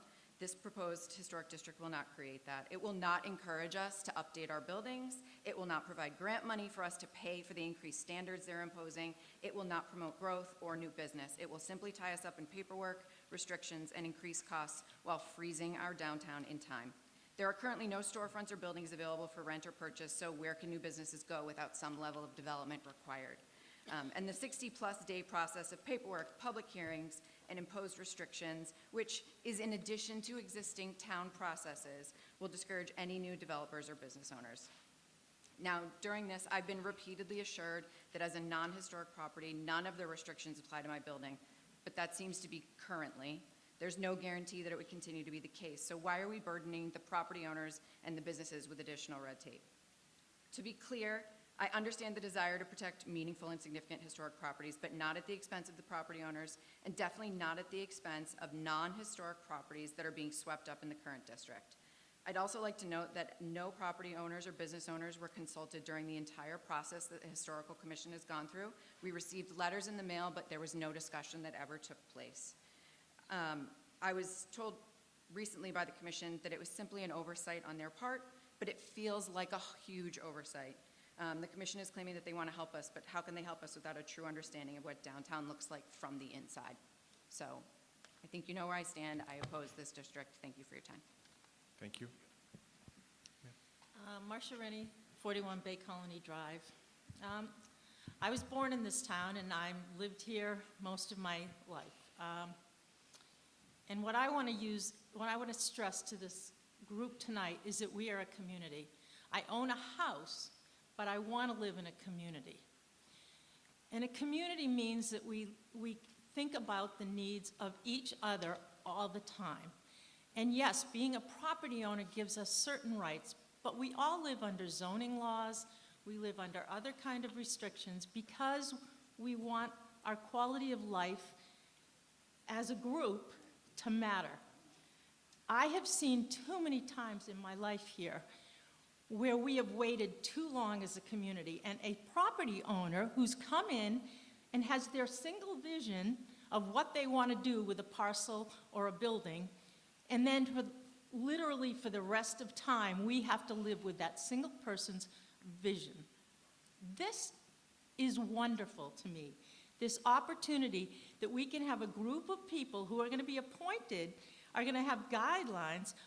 They're going to be appointed by the elected board of select board to represent the needs of the community. There's a lot of hysteria about what they're going to do, but we have seen in other towns that this works. It's a way for us to not let something happen without any kind of oversight that makes us lose something precious to our town. And I'm really sad. I'm so proud of Nadine, who wasn't here, but sort of stepped up to say, this is a good thing. Because, yeah, maybe it's some restrictions on me, but I'm thinking about the larger community. And this could be a really good thing. Let's think 100 years from now. And maybe if we do the right thing tonight, our children's children will be able to appreciate the history of our town. And I'm sorry if I'm a little emotional, but I'm so tired of Ashland being $1 short and a day late on these kinds of things. So please, let's have some vision. Let's think about a community and how we can work together through a group of citizens who care about our community and our history. And so I am strongly in favor of this. Thank you. Please, I'm not going to tolerate outbursts. I promise I won't. Okay. It's John Ellsworth, 22 High Street Extension. I would like to talk a little bit about experiences that Margot and I had when we moved into downtown. We moved into a place called 81 Main Street. Glam Beauty Parlor is there now. They own both of the doors. We renovated a small space for 4 agents and an administrator, added heat, added air conditioning, did the stuff to render it useful. Within a year, we'd outgrown the space. And we went looking for space, and we looked at Telecom, inappropriate. We looked at the office behind Stone's Inn, not available. We looked at the granite buildings, decrepit. That's the best word that I can use for the condition of the building. I know we all love the look of the building. It was unworkable. And happily, 91 Main Street came available about the time that we were looking. And we took a lease on 2,000 square feet. We went in and gutted it and added 4 conference rooms and an airlock and an expensive rug. The rug was the most expensive thing that we put down. It surprised the heck out of me. New heating, new air conditioning, land, local area networks, all the kind of stuff you have to have a real office building. We added 2 conference rooms, 8 workstations, lots of stuff. 2,000 square feet is workable. Within about 5 or 6 weeks of us moving into the space, the selectmen had found, and I wasn't on the board at that time, I had left the board. A committee of 3 people came by reviewing downtown. So this has been going on quite a while. And they walked into our building and they said, oh, you've done a pretty good job inside, but your front window is really ugly. And it was. It really was. Margot and I were looking for ways of making it look attractive. And you know what was deemed attractive? Downtown Falmouth.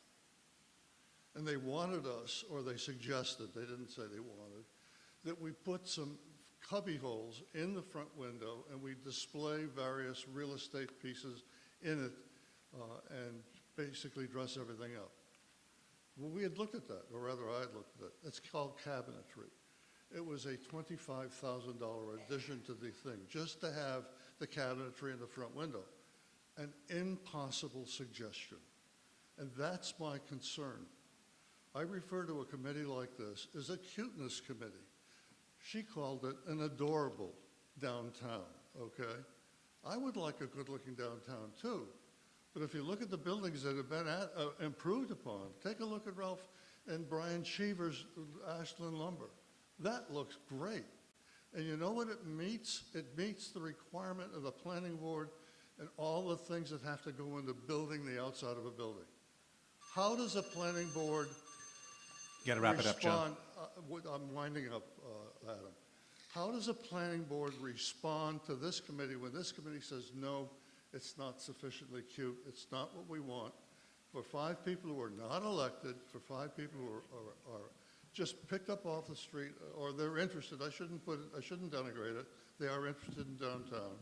Okay, how do they react to the planning board, which actually controls this stuff? Roberta. Thank you. My name is Roberta Suleiman, 28 Woodridge Lane.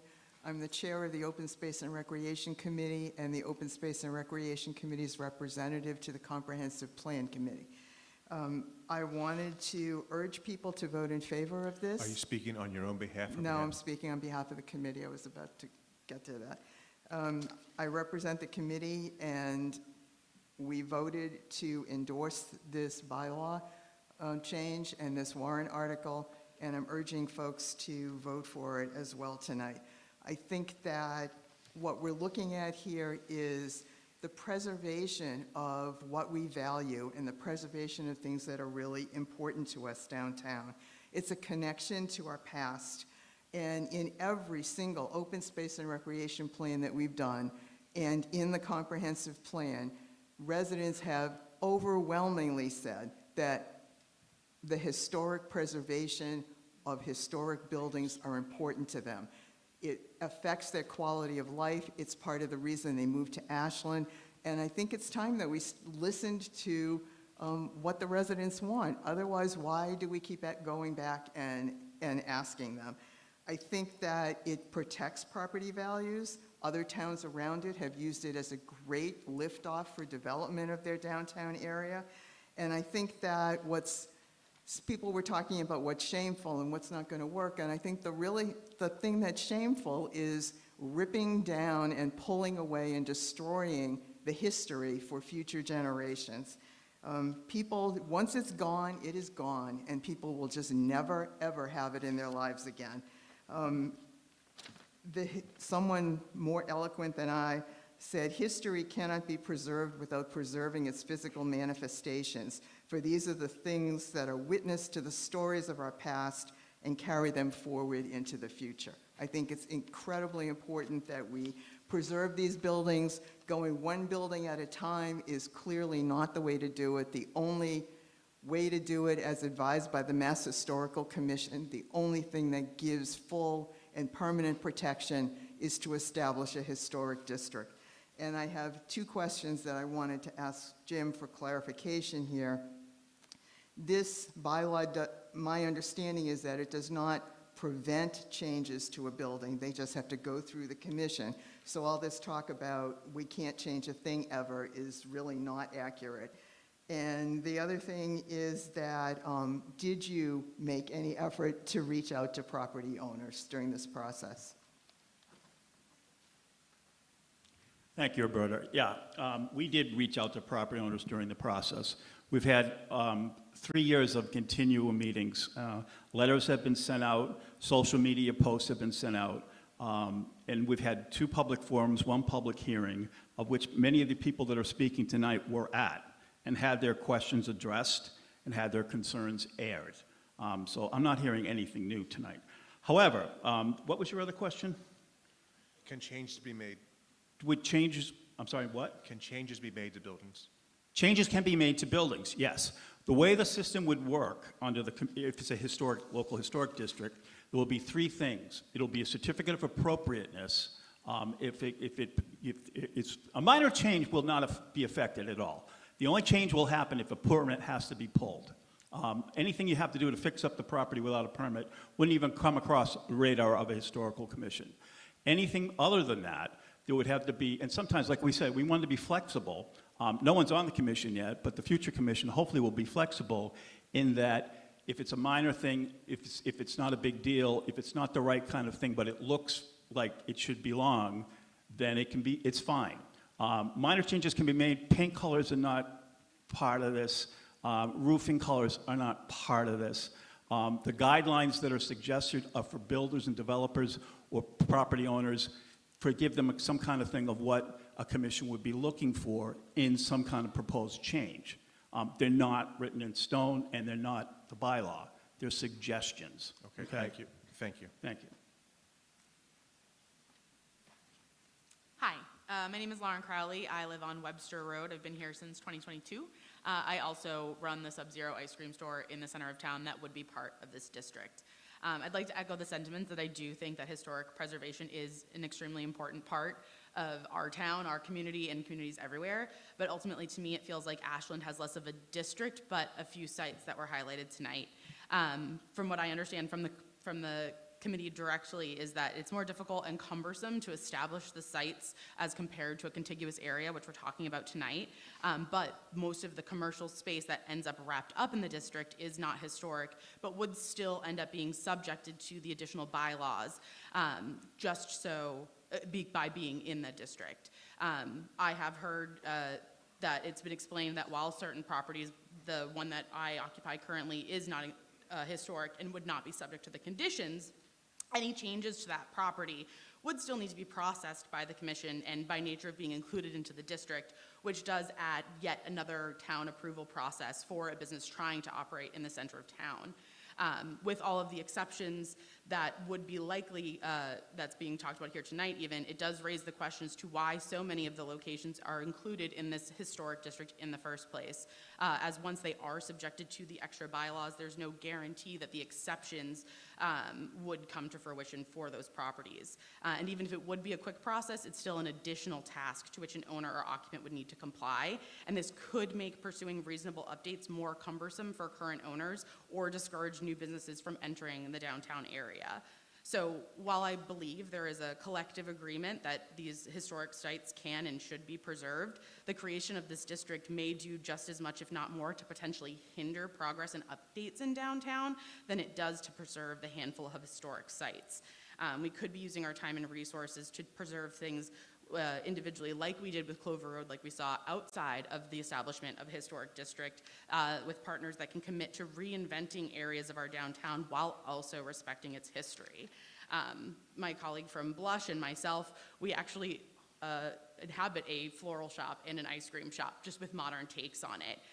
Those modern takes on more traditional businesses that establish the storefronts that we're in seems to me to speak more to the current culture of Ashland, grounded in the past, but with an eye on the future.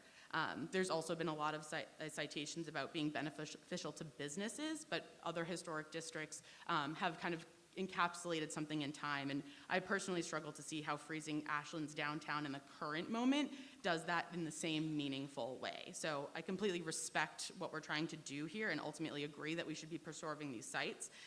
But from what I've heard on all of these topics is that this blanket district could serve to make things more cumbersome from businesses that are actively trying to make downtown thrive rather than provide any sort of benefit in trying to combat some of the properties that we've already lost. Thank you. Thank you. Sir. Good evening, Bill Novakowski, 39 Lakeview Terrace.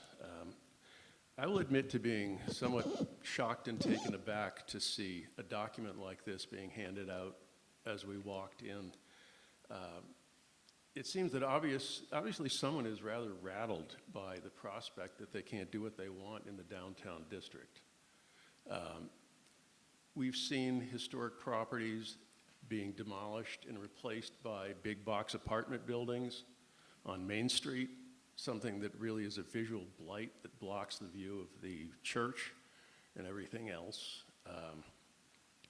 Now, the only person who could be damaged by a historical commission, a historical district, might be somebody who was planning on demolishing a building and replacing it by another big box apartment. And if you think 128 Main Street is a pretty building and you want to see more of them in downtown Ashland, vote against the historical district. But I ask you to vote in favor along with myself because I like the way this town looks. It's got class, it's got style, and we should keep it that way. Thank you. Enough. I'll end discussion if we have another outburst. Sir. John Dudley, Chestnut Street, Ashland. I've run an exterior remodeling company for over 25 years. We do probably over 100 projects a year that touch some type of historical commission in the permitting process for exterior remodeling work across Mass and surrounding states. Many of the homeowners or renters in these districts have no awareness that they're in them until they try to get a building permit to do some needed work. And they're typically pretty shocked at how regulated their properties actually are. And as we're tossing around words like suggestions and things like that, these are very binding. And if you look into some of these details, which you have to do into something like this, they can completely block your ability to get a permit and do this work. So just you have to be really careful when people say things, use words like that. I understand the desire of the Historical Committee and others to prevent the demolition of historically relevant buildings, but this bylaw is not the right way to do this. I believe it's too broadly applied to the streets included and could have severe long-term consequences on the properties it will regulate. And I think I agree with several of the people that mentioned this earlier, not to mention a major regulatory hurdle, time and cost to do basic exterior remodeling work. So even a quick little look at the way this was set up. The windows that are prescribed, there's even a permanently affixed grill. So just we make money off this too. So the more expensive it is, it's better for a remodeling company, but it's not good for people that own these. So even the grid configuration on the windows could be 1.5 to 2x the cost. You know, a permanently fixed SDL or authentic divided light versus something that can be removed. Simple things like that, and there's a whole bunch of them. You have to really look into this. So this ultimately leads to deferred maintenance and a locked-in, aged look, and potentially even blight. I know we can think of some of the areas like Nantucket where that didn't go that way, but it can do that to downtowns. So the existence of a bylaw and design guidelines, this is the other part that goes along with this, is very problematic, particularly in these towns as you start to get into some of the cities. So even though the design guidelines are not set in stone, historical committees use these to regulate as they are far more thorough and specific than the bylaws. So in my experience, more so than the actual bylaws is what they use, because it's hard to look at a bylaw a lot of times when these committees are trying to actually look at these projects. They look at the guidelines, and these guidelines grow. They can ultimately grow to 100+ pages. So, and the design guidelines are controlled by the committee and can be changed at a simple committee public hearing by a majority vote. And then changed, that ultimately changes the lens from which these projects are looked at or reviewed. And review means regulated, subject to the bylaw as determined by the committee, not permitted by right. So people have to be really careful with what they're giving up. So if enough people really see the value in this, we should approach a bylaw that applies to individual properties. Like you heard before, Somerville has 200, plenty of towns have plenty. It's more work for individual committees, but if it's worth it, we should do it. And the bottom line is we should not pass this bylaw as it's being presented to us. The long-term consequences are too severe, and if enough people want this, it should be sent back to the drawing board, drafted to be applied to specific properties that want it. Thank you. Thank you. Just before we get to the next speaker, Paul, sorry. Yep. I'm going to limit discussion to those people who are in line right now, already in line. It's too late to get up. By the time the people in this line get up, we will have been going at this for over an hour. I think that's enough. The people who are in line now. Paul. Paul Kendall, 6 Rebennacker Road. I'm not going to speak for or against. I don't have a strong opinion either way. I have a couple of questions related to some of the wording, and then just want to make sure there's people that are considering this understand that it's not just about preserving existing buildings. But so the two things are the definition of demolition in here seems to be broad. It doesn't seem to be only the face of the building. It says any facade of the building. So if that is working with Section 3662, it seems like even if somebody needed a permit to do something on the rear of a building that's not visible from the public way, that they would need to come before this commission to go before the building commissioner could issue that. So I want to make sure that's what's the intent. It seems a bit broad. It probably just needs a better definition. Paul, I'm going to pause you there. Is that a question or? Yeah, so it's clarification on that. And then the other component. Why don't we do it piecemeal? You want to pause the timer, please? Council, do you want to address that, or do you want to let the committee address that question? Mr. Moderator, I have the author of the bylaw here with us, our consultant, and I believe I told you in advance if it would be okay if she would address this question. If she's the expert answering the question, absolutely. She's the expert at answering this question. Absolutely.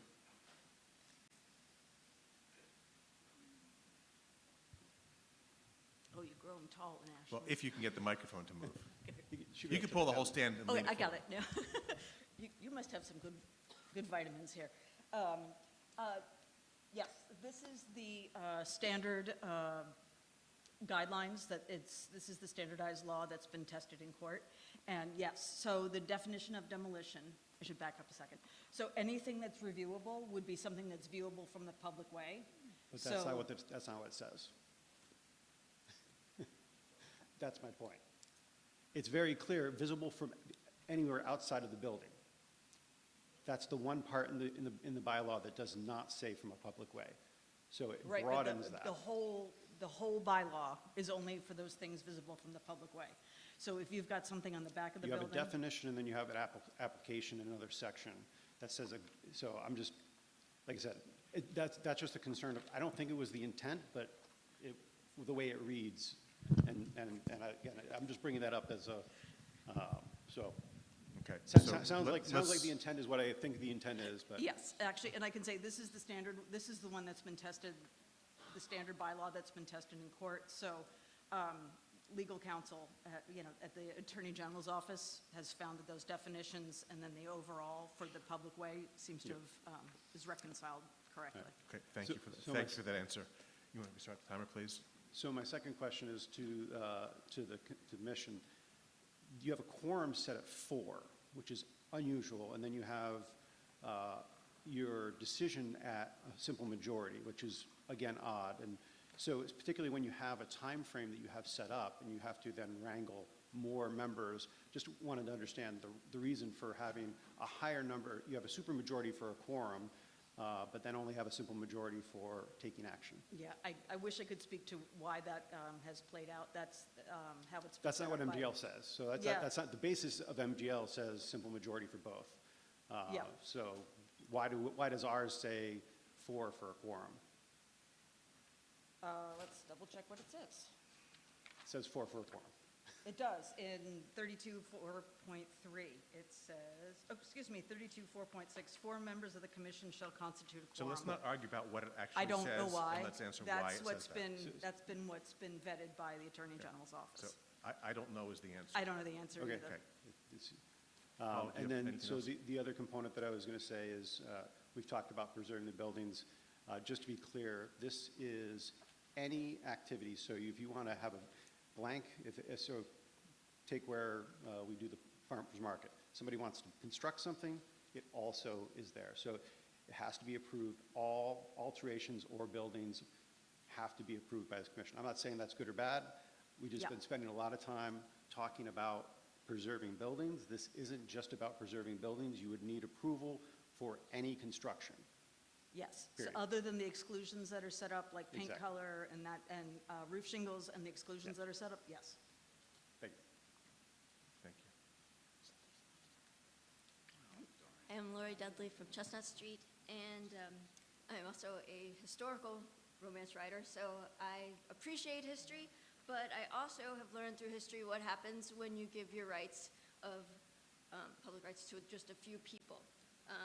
These historical guidelines, I actually printed them out. They're 13 pages long, and it's not always what it says, but what it doesn't say too. These guidelines, as they were written, it says that it doesn't involve paint, as she had said, in roofing colors. However, that does involve the style, the material, the type. If it's a pre-finished product like vinyl siding or Everlast or fiber cement, it's already, they end up having a say in what is being put on your house. These are people who have paid for these properties, that had a vision for these properties, and that now will not have any say on the front face of their property. What is the main view of what this looks like?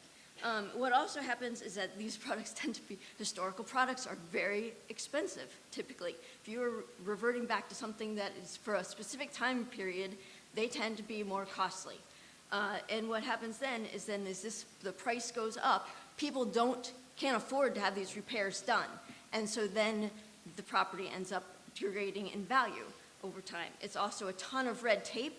It's a lot of time period that passes before anything can be done. We already have permit processes and everything. And also somebody had said something about a cohesiveness that they wanted for the town. We have a planning board already in place that provides a cohesiveness for our community. So that's all. So I would prefer this not to pass. Thank you. Thank you. My name is Margot Ellsworth. No, I'm I sorry, live- Margot, we're moving over Oh, here. sorry. No worries. She can go. It's That's fine. Kathy Rooney, 136 Fountain Street. So before I went to one of the hearings, so the Historic Commission, I ran into one of my new neighbors who owned a historic building on my street in town, and I started talking to him about what he was doing. This property is not part of the historic district, but this property owner has been consulting with the Historic Commission already because they have lived in town for 30 years. They understand that they've bought a historic property, and they understand the value of keeping that property, the facade, the front-facing facade, looking historic, because they understand what it does to the vistas in the town and what it looks like. So I'm really confused. That person's a business owner in town. I'm really confused when I hear all these other business owners saying they don't want to comply and that they think it's too expensive. We've had a lot of other bylaws passed where many of the same property owners have gotten up and complained about the HERS bylaw when it was first put into effect, and they said it would be too expensive. And then at least one of them turned around and built one of the best developments in Ashland that's still talked about. So old places matter because of economics. Old places are deeply beneficial to people because of the way they give us a sense of continuity, belonging, they inspire us with beauty, awe, and sacredness, and because they tell about history and learning, and because they foster healthy, sustainable communities. Numerous studies have been done by the World Bank, Rutgers University, the world, in the United States, all over the United States, and they all talk about how these districts improve towns. As if old places are only worth keeping for economic reasons, or if they can justify themselves economically, combined with the many other benefits, the benefits that are hard to measure economically, which are deeply beneficial for people, keeping and retaining old places seems like a no-brainer. I object to the notion that everything in life has to be reduced to an economic equation. But imagine if these studies could capture the full value of the benefits old places give people, the sense of identity and belonging, the awe of beauty, the creativity and imagination. The valuation would be, as Randall Mason put it, calculating the incalculable or pricing the priceless. Thank you. Thank you, Kathy. Margot. Hi, I'm Margot Ellsworth, 22 High Street Extension here in Ashland. Been here 50 years. Came here because we had privacy, because we had space, because we had a great school system. And it truly is a good school system. In the presentation for this change, I'm hearing a lot of iffy kind of dialogue. Hopefully the next committee, when it's formed, will do this. Hopefully, I don't want hopefully. You need to know when you vote on something like this ruling, this change, you need to have your absolutes lined up. Now, I have a deed on my property, and probably if you own a house out here in this town, you have a deed. You pay your taxes, you pay your insurance. You have control of your house or your condo. However, if you want to do a change on your property, you go through many tiers to be able to bring that change about. Now you're adding another tier. It may cost you more money. So now somebody else has control over your house. I don't want to have anybody else have control over my property. I pay the taxes, I pay the insurance, I maintain it. No one should be able to tell you what you can do with your home.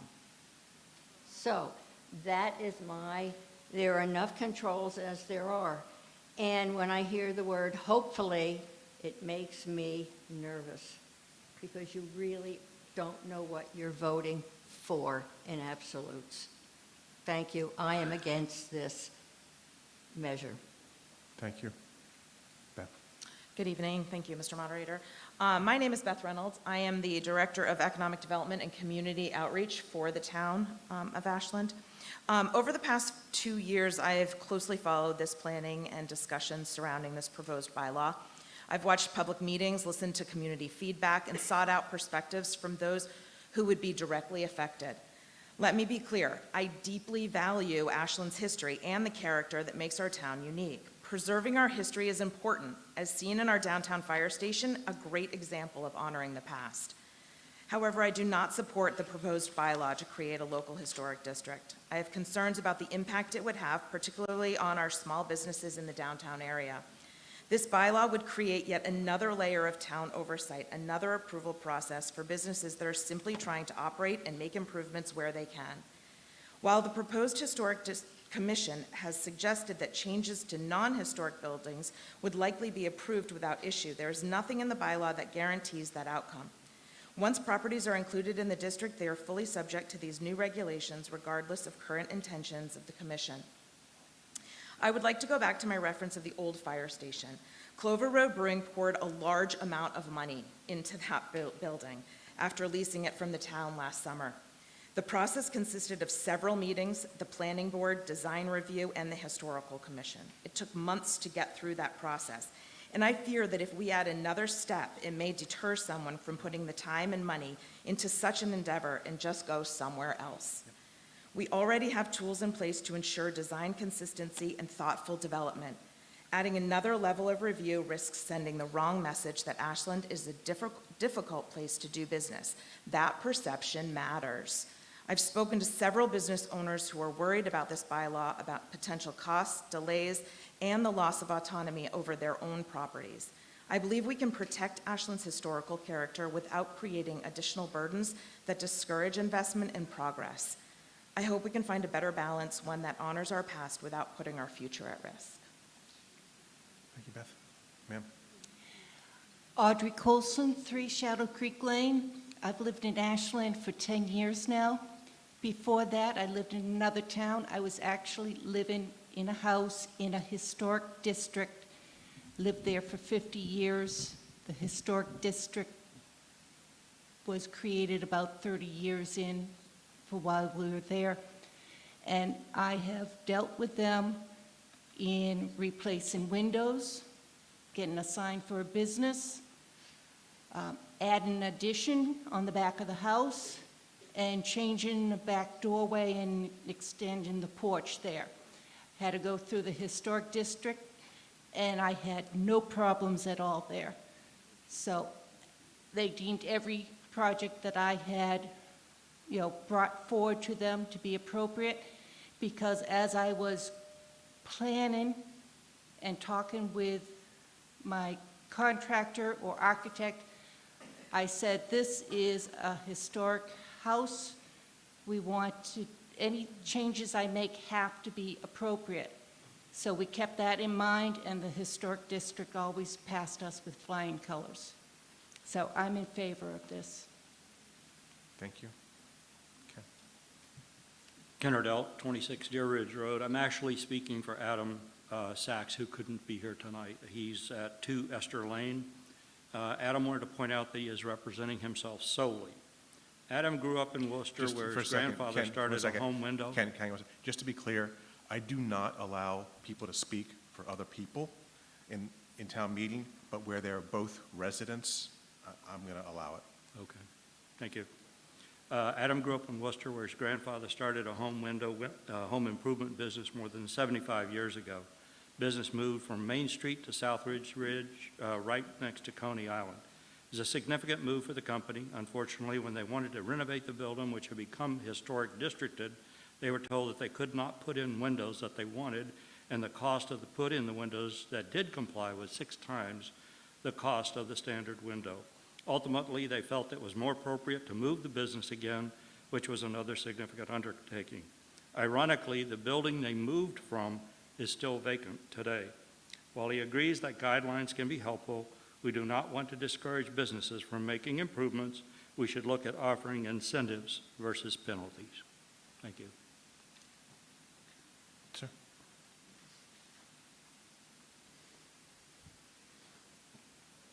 Good to go. Sir, yeah. Joel Arbeitman. I have listened very carefully to the people who are critical of this article. And most of them, I don't mean to characterize them as a group, but it seemed to me, and perhaps to you, that most of them were realtors, developers, business owners, and landlords. And all of them are in business to make money. That's not an evil, to seek profits and to have good commerce here in Ashland. We appreciate that. But let's look, and the other key argument that was made was an argument that this is a pile of bureaucracy. We already have way too much, and it's costly and time-consuming, and it's burdensome. And let's look at 128 Main Street, where the church has disappeared. Let's look at the monstrosity that is right on our doorstep at the Mill Building. Who has the power? The residents in trying to craft the community the way they seek to build it? Or the developers and the realtors who make money by destroying our heritage, our historic buildings, and gutting the character of our downtown, and they have the laws in most cases on their side. This is a chance for us to say enough. There's no indication that any of the people who spoke on behalf of this article are unreasonable. I may have this wrong, but I thought there was something where the select board, whom we elect, would appoint at least one or more members, or whatever the mechanism is here. And these are not bad people. We're trying to preserve the character of the town. If we don't vote for this tonight, we could lose any building. There's nothing stopping a developer, let's say the guy, I don't know who he is, and I don't know what his interest is, but let's say the guy who owns the Johnstone Inn wants to put up whatever he wants to put up, as long as it complies with our current zoning code, but there's no historic district. We need to step up, and we need to do it now, because we may not get another chance at this before other buildings are taken down and put in jeopardy. Thank you. Jim, you have the last comment. Thank you, everybody. It's been a lively discussion, and I'd just like to wrap things up here by just commenting on a few things. First of all, I understand the intent of the district is to help Ashland's downtown district, not make it a destination, to help retain its character as a whole. Now, not everybody's going to like this, and things are expensive. Another part of this is there are certificates of hardship that will be issued. So if you come to the commission and saying you can't afford to do it this way, the commission will work with you. Okay, when I say hopefully, we can't predict what a future commission will say, but we can't do any of that until we establish the commission. Another issue that hasn't been brought up, and it's more ecologically sound to reuse old buildings, to start from scratch and put them up brand new construction. I know construction people don't want to hear that, but it's more ecologically sustainable. The Comprehensive Plan Committee, all the polls that I've seen and all the numerous questionnaires that have gone out says that the town of Ashland favors historical preservation. Now, if it was my business, I mean, I understand. The commission wants to work with the businesses. But on the other hand, it's for the whole town, not just necessarily the business district itself.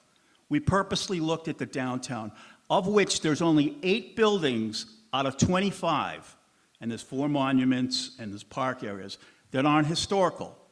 So there's only 8 out of 25 that we're talking about that would not be considered historical anyway. Now, the last thing I will say is that, you know, we live in Ashland right now, and it's our time on earth, but we're not here forever. And everybody that owns a piece of property in this town only owns it while they're alive or while they own it, you know? I'm talking about something here, not just for today, but something for the future, you know? And if you don't preserve your past, there will be nothing left for them to see. And like I said, there's currently plans underway for downtown Ashland for a major building to come down. And I don't know the details, and I'm not going to say until, because I've heard rumors, which is all I can go on. But we're guardians of the properties that we own right now. I own a house in Ashland. I'm not going to live there forever, you know? Someone else is going to live in that house someday. And like I say, this is a chance now, while we can. It's taken 3.5 years to get to this point. If you want to go and do each building individual, Somerville can do that because it's a city. It only has to go through city council and the mayor. Bam, historical commission. We have open meeting town meeting, and it takes a long time to get to this point. And the other thing about that is it would be great to do it higgly-piggly. You know, if you could, you'd have 25 different commissions. Who's going to be in all those committees? We already have trouble getting people to be volunteers in this town. No one in this town, no one on any of these commissions or committees is getting paid. This is all free labor, folks. And we're doing this not because we want to see people go out of business downtown, but we're doing it to preserve the historic character of the town we live in. And with that, I thank you. Thank you. We'll move to a vote. My typical process would be to do a card count, but given the interest, I think everyone would prefer to have an actual numerical count, so we're just going to move right to a hand count. Tell us the front, please. That's you.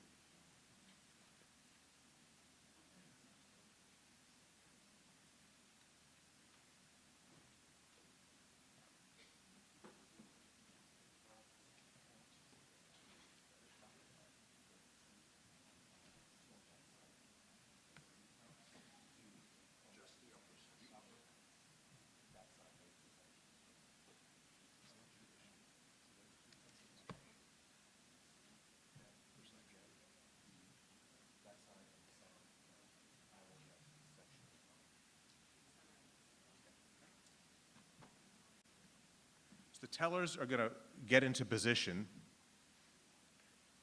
and when I ask for your votes, I'm going to ask you, I'll ask, as I normally do, all those in favor to raise your cards. Please keep them raised until the tellers come back here. We want to make sure they've had a chance to count all the votes.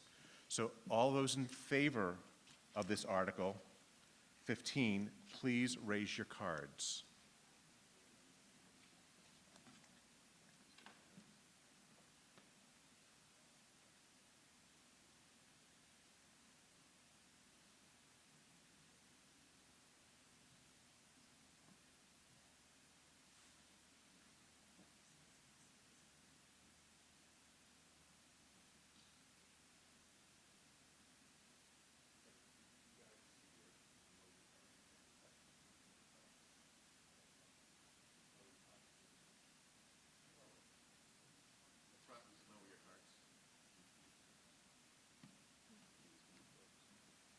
You can go back here.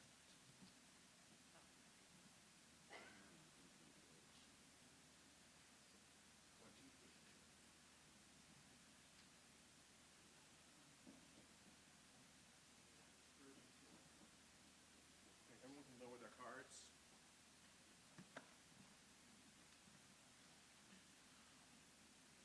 All those against the article, please raise your cards.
Wait till your cards down, and then you get my calculator out.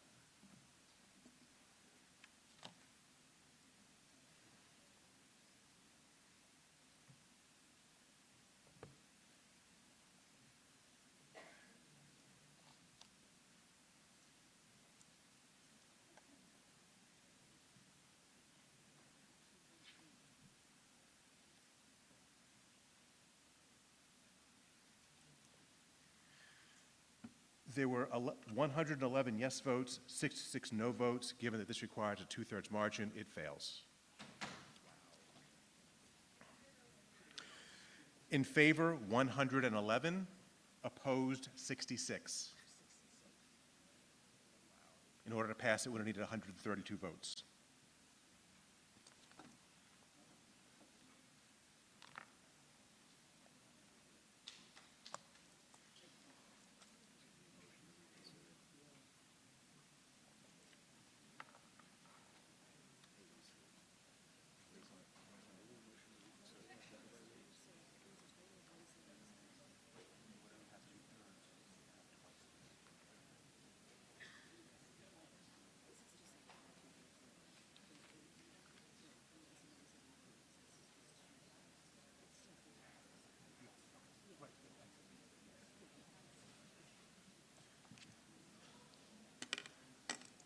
Just to be clear, that the clerk verified that I did the math right.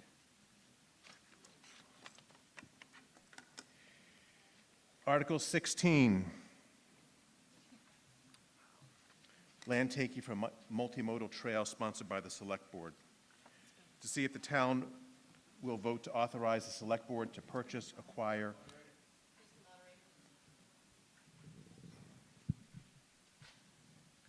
Sorry, after discussion and review, we are pulling this article. thank you. Sorry, Article we didn't let 16 you know is being beforehand. withdrawn by the sponsor. Because it's being withdrawn, Because it's being withdrawn by the sponsor, no action is required on the part of town meeting. Article 17, zoning bylaw accessory dwelling unit sponsored by the planning board. To amend the Town of Ashland zoning bylaw, section 7.6 accessory bylaw. Try this again. Section 7.6 accessory family dwelling unit by omitting the existing section 7.6 and in its place adding the language as printed in your handbooks, or pass any vote or take any action relative thereto. The Finance Committee defers its recommendation to town meeting. Ms. Kendall. Thank you, Mr. Moderator. In August 2024, Governor Healy signed the Affordable Homes Act, Section 8, which allows ADUs, accessory dwelling units, up to 900 square feet to be built by right in single-family zoning districts. Final versions of these regulations came out in January of 2025, and the Planning Board has been working to bring the Ashland ADU bylaw into compliance with the state law. So what is described here in this bylaw is removing Ashland's ADU bylaw, which only allowed for a family member to live in that ADU, and it was a different size requirement, and the current ADU bylaw, as proposed, brings us into compliance with state law. The Planning Board did vote to support this article. I'll be available for any questions. Thank you. To allow discussion, I'll entertain a motion that the town amend the Town of Ashland zoning bylaw, section 7.6, accessory family dwelling unit by omitting the existing section 7.6 and replaces it with the zoning bylaw printed in Article 17 of the warrant. Do I have such a motion? Discussion.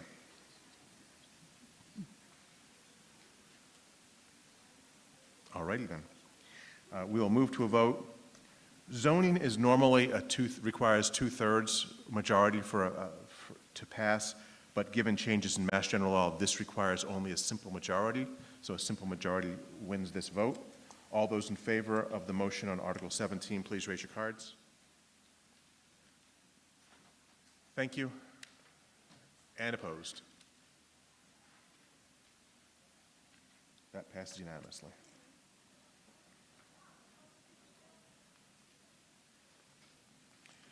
Article 18, update bylaw floodplain sponsored by the Planning Board. To amend the Town of Ashland zoning bylaw, section 8.1 floodplain overlay district by omitting the existing section 8.1 and replacing it with language as printed in your handbooks, or pass any vote or take any action relative thereto. The Finance Committee defers its action recommendation to town meeting. Please note there was a Scrivener's error in section 8.1.12, section 2. The words "of the" should have been struck through, and the correct verbiage is local zoning bylaws relate to community compliance with the National Flood Insurance Program, NFIP, a variance administered by the Board of Appeal, section 9.2 from this section. Ms. Kendall. Thank you, Mr. Moderator. Tricia Kendall, 6 Riebenecker Road, and current chair of the Planning Board. The Planning Board sponsored this amendment to the current floodplain overlay district bylaw due to changes in the FEMA, Federal Emergency Management Agency, flood insurance rate maps, which affected 2 small areas in Ashland. Without modifying our bylaws, Ashland's ability to utilize FEMA insurance would be at risk. For questions, I'm going to rely on Ashland's conservation agent, Becca Solomon, as this is a kind of complex wording in this bylaw. But the Planning Board did vote to support this article. The last time the floodplain overlay district bylaw was updated was in 2014. Thank you. Thank you.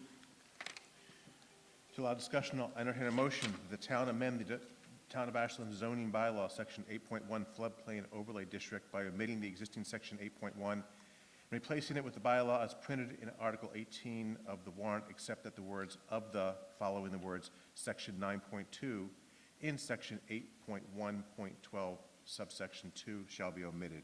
Do I have such a motion?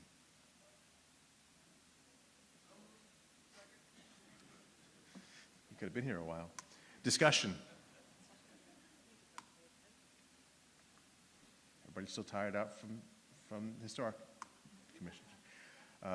Seeing no discussion, we'll move right to a vote. As with most zoning articles, this requires a 2/3 majority. All those in favor, please raise your cards. Thank you. And opposed? This passes unanimously.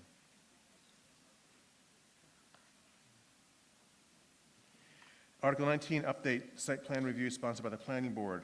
To amend the Town of Ashland zoning bylaw, section 9.4.5.3, procedures for site plan review and design plan review as noted in your handbooks, or pass any vote or take any action relative thereto.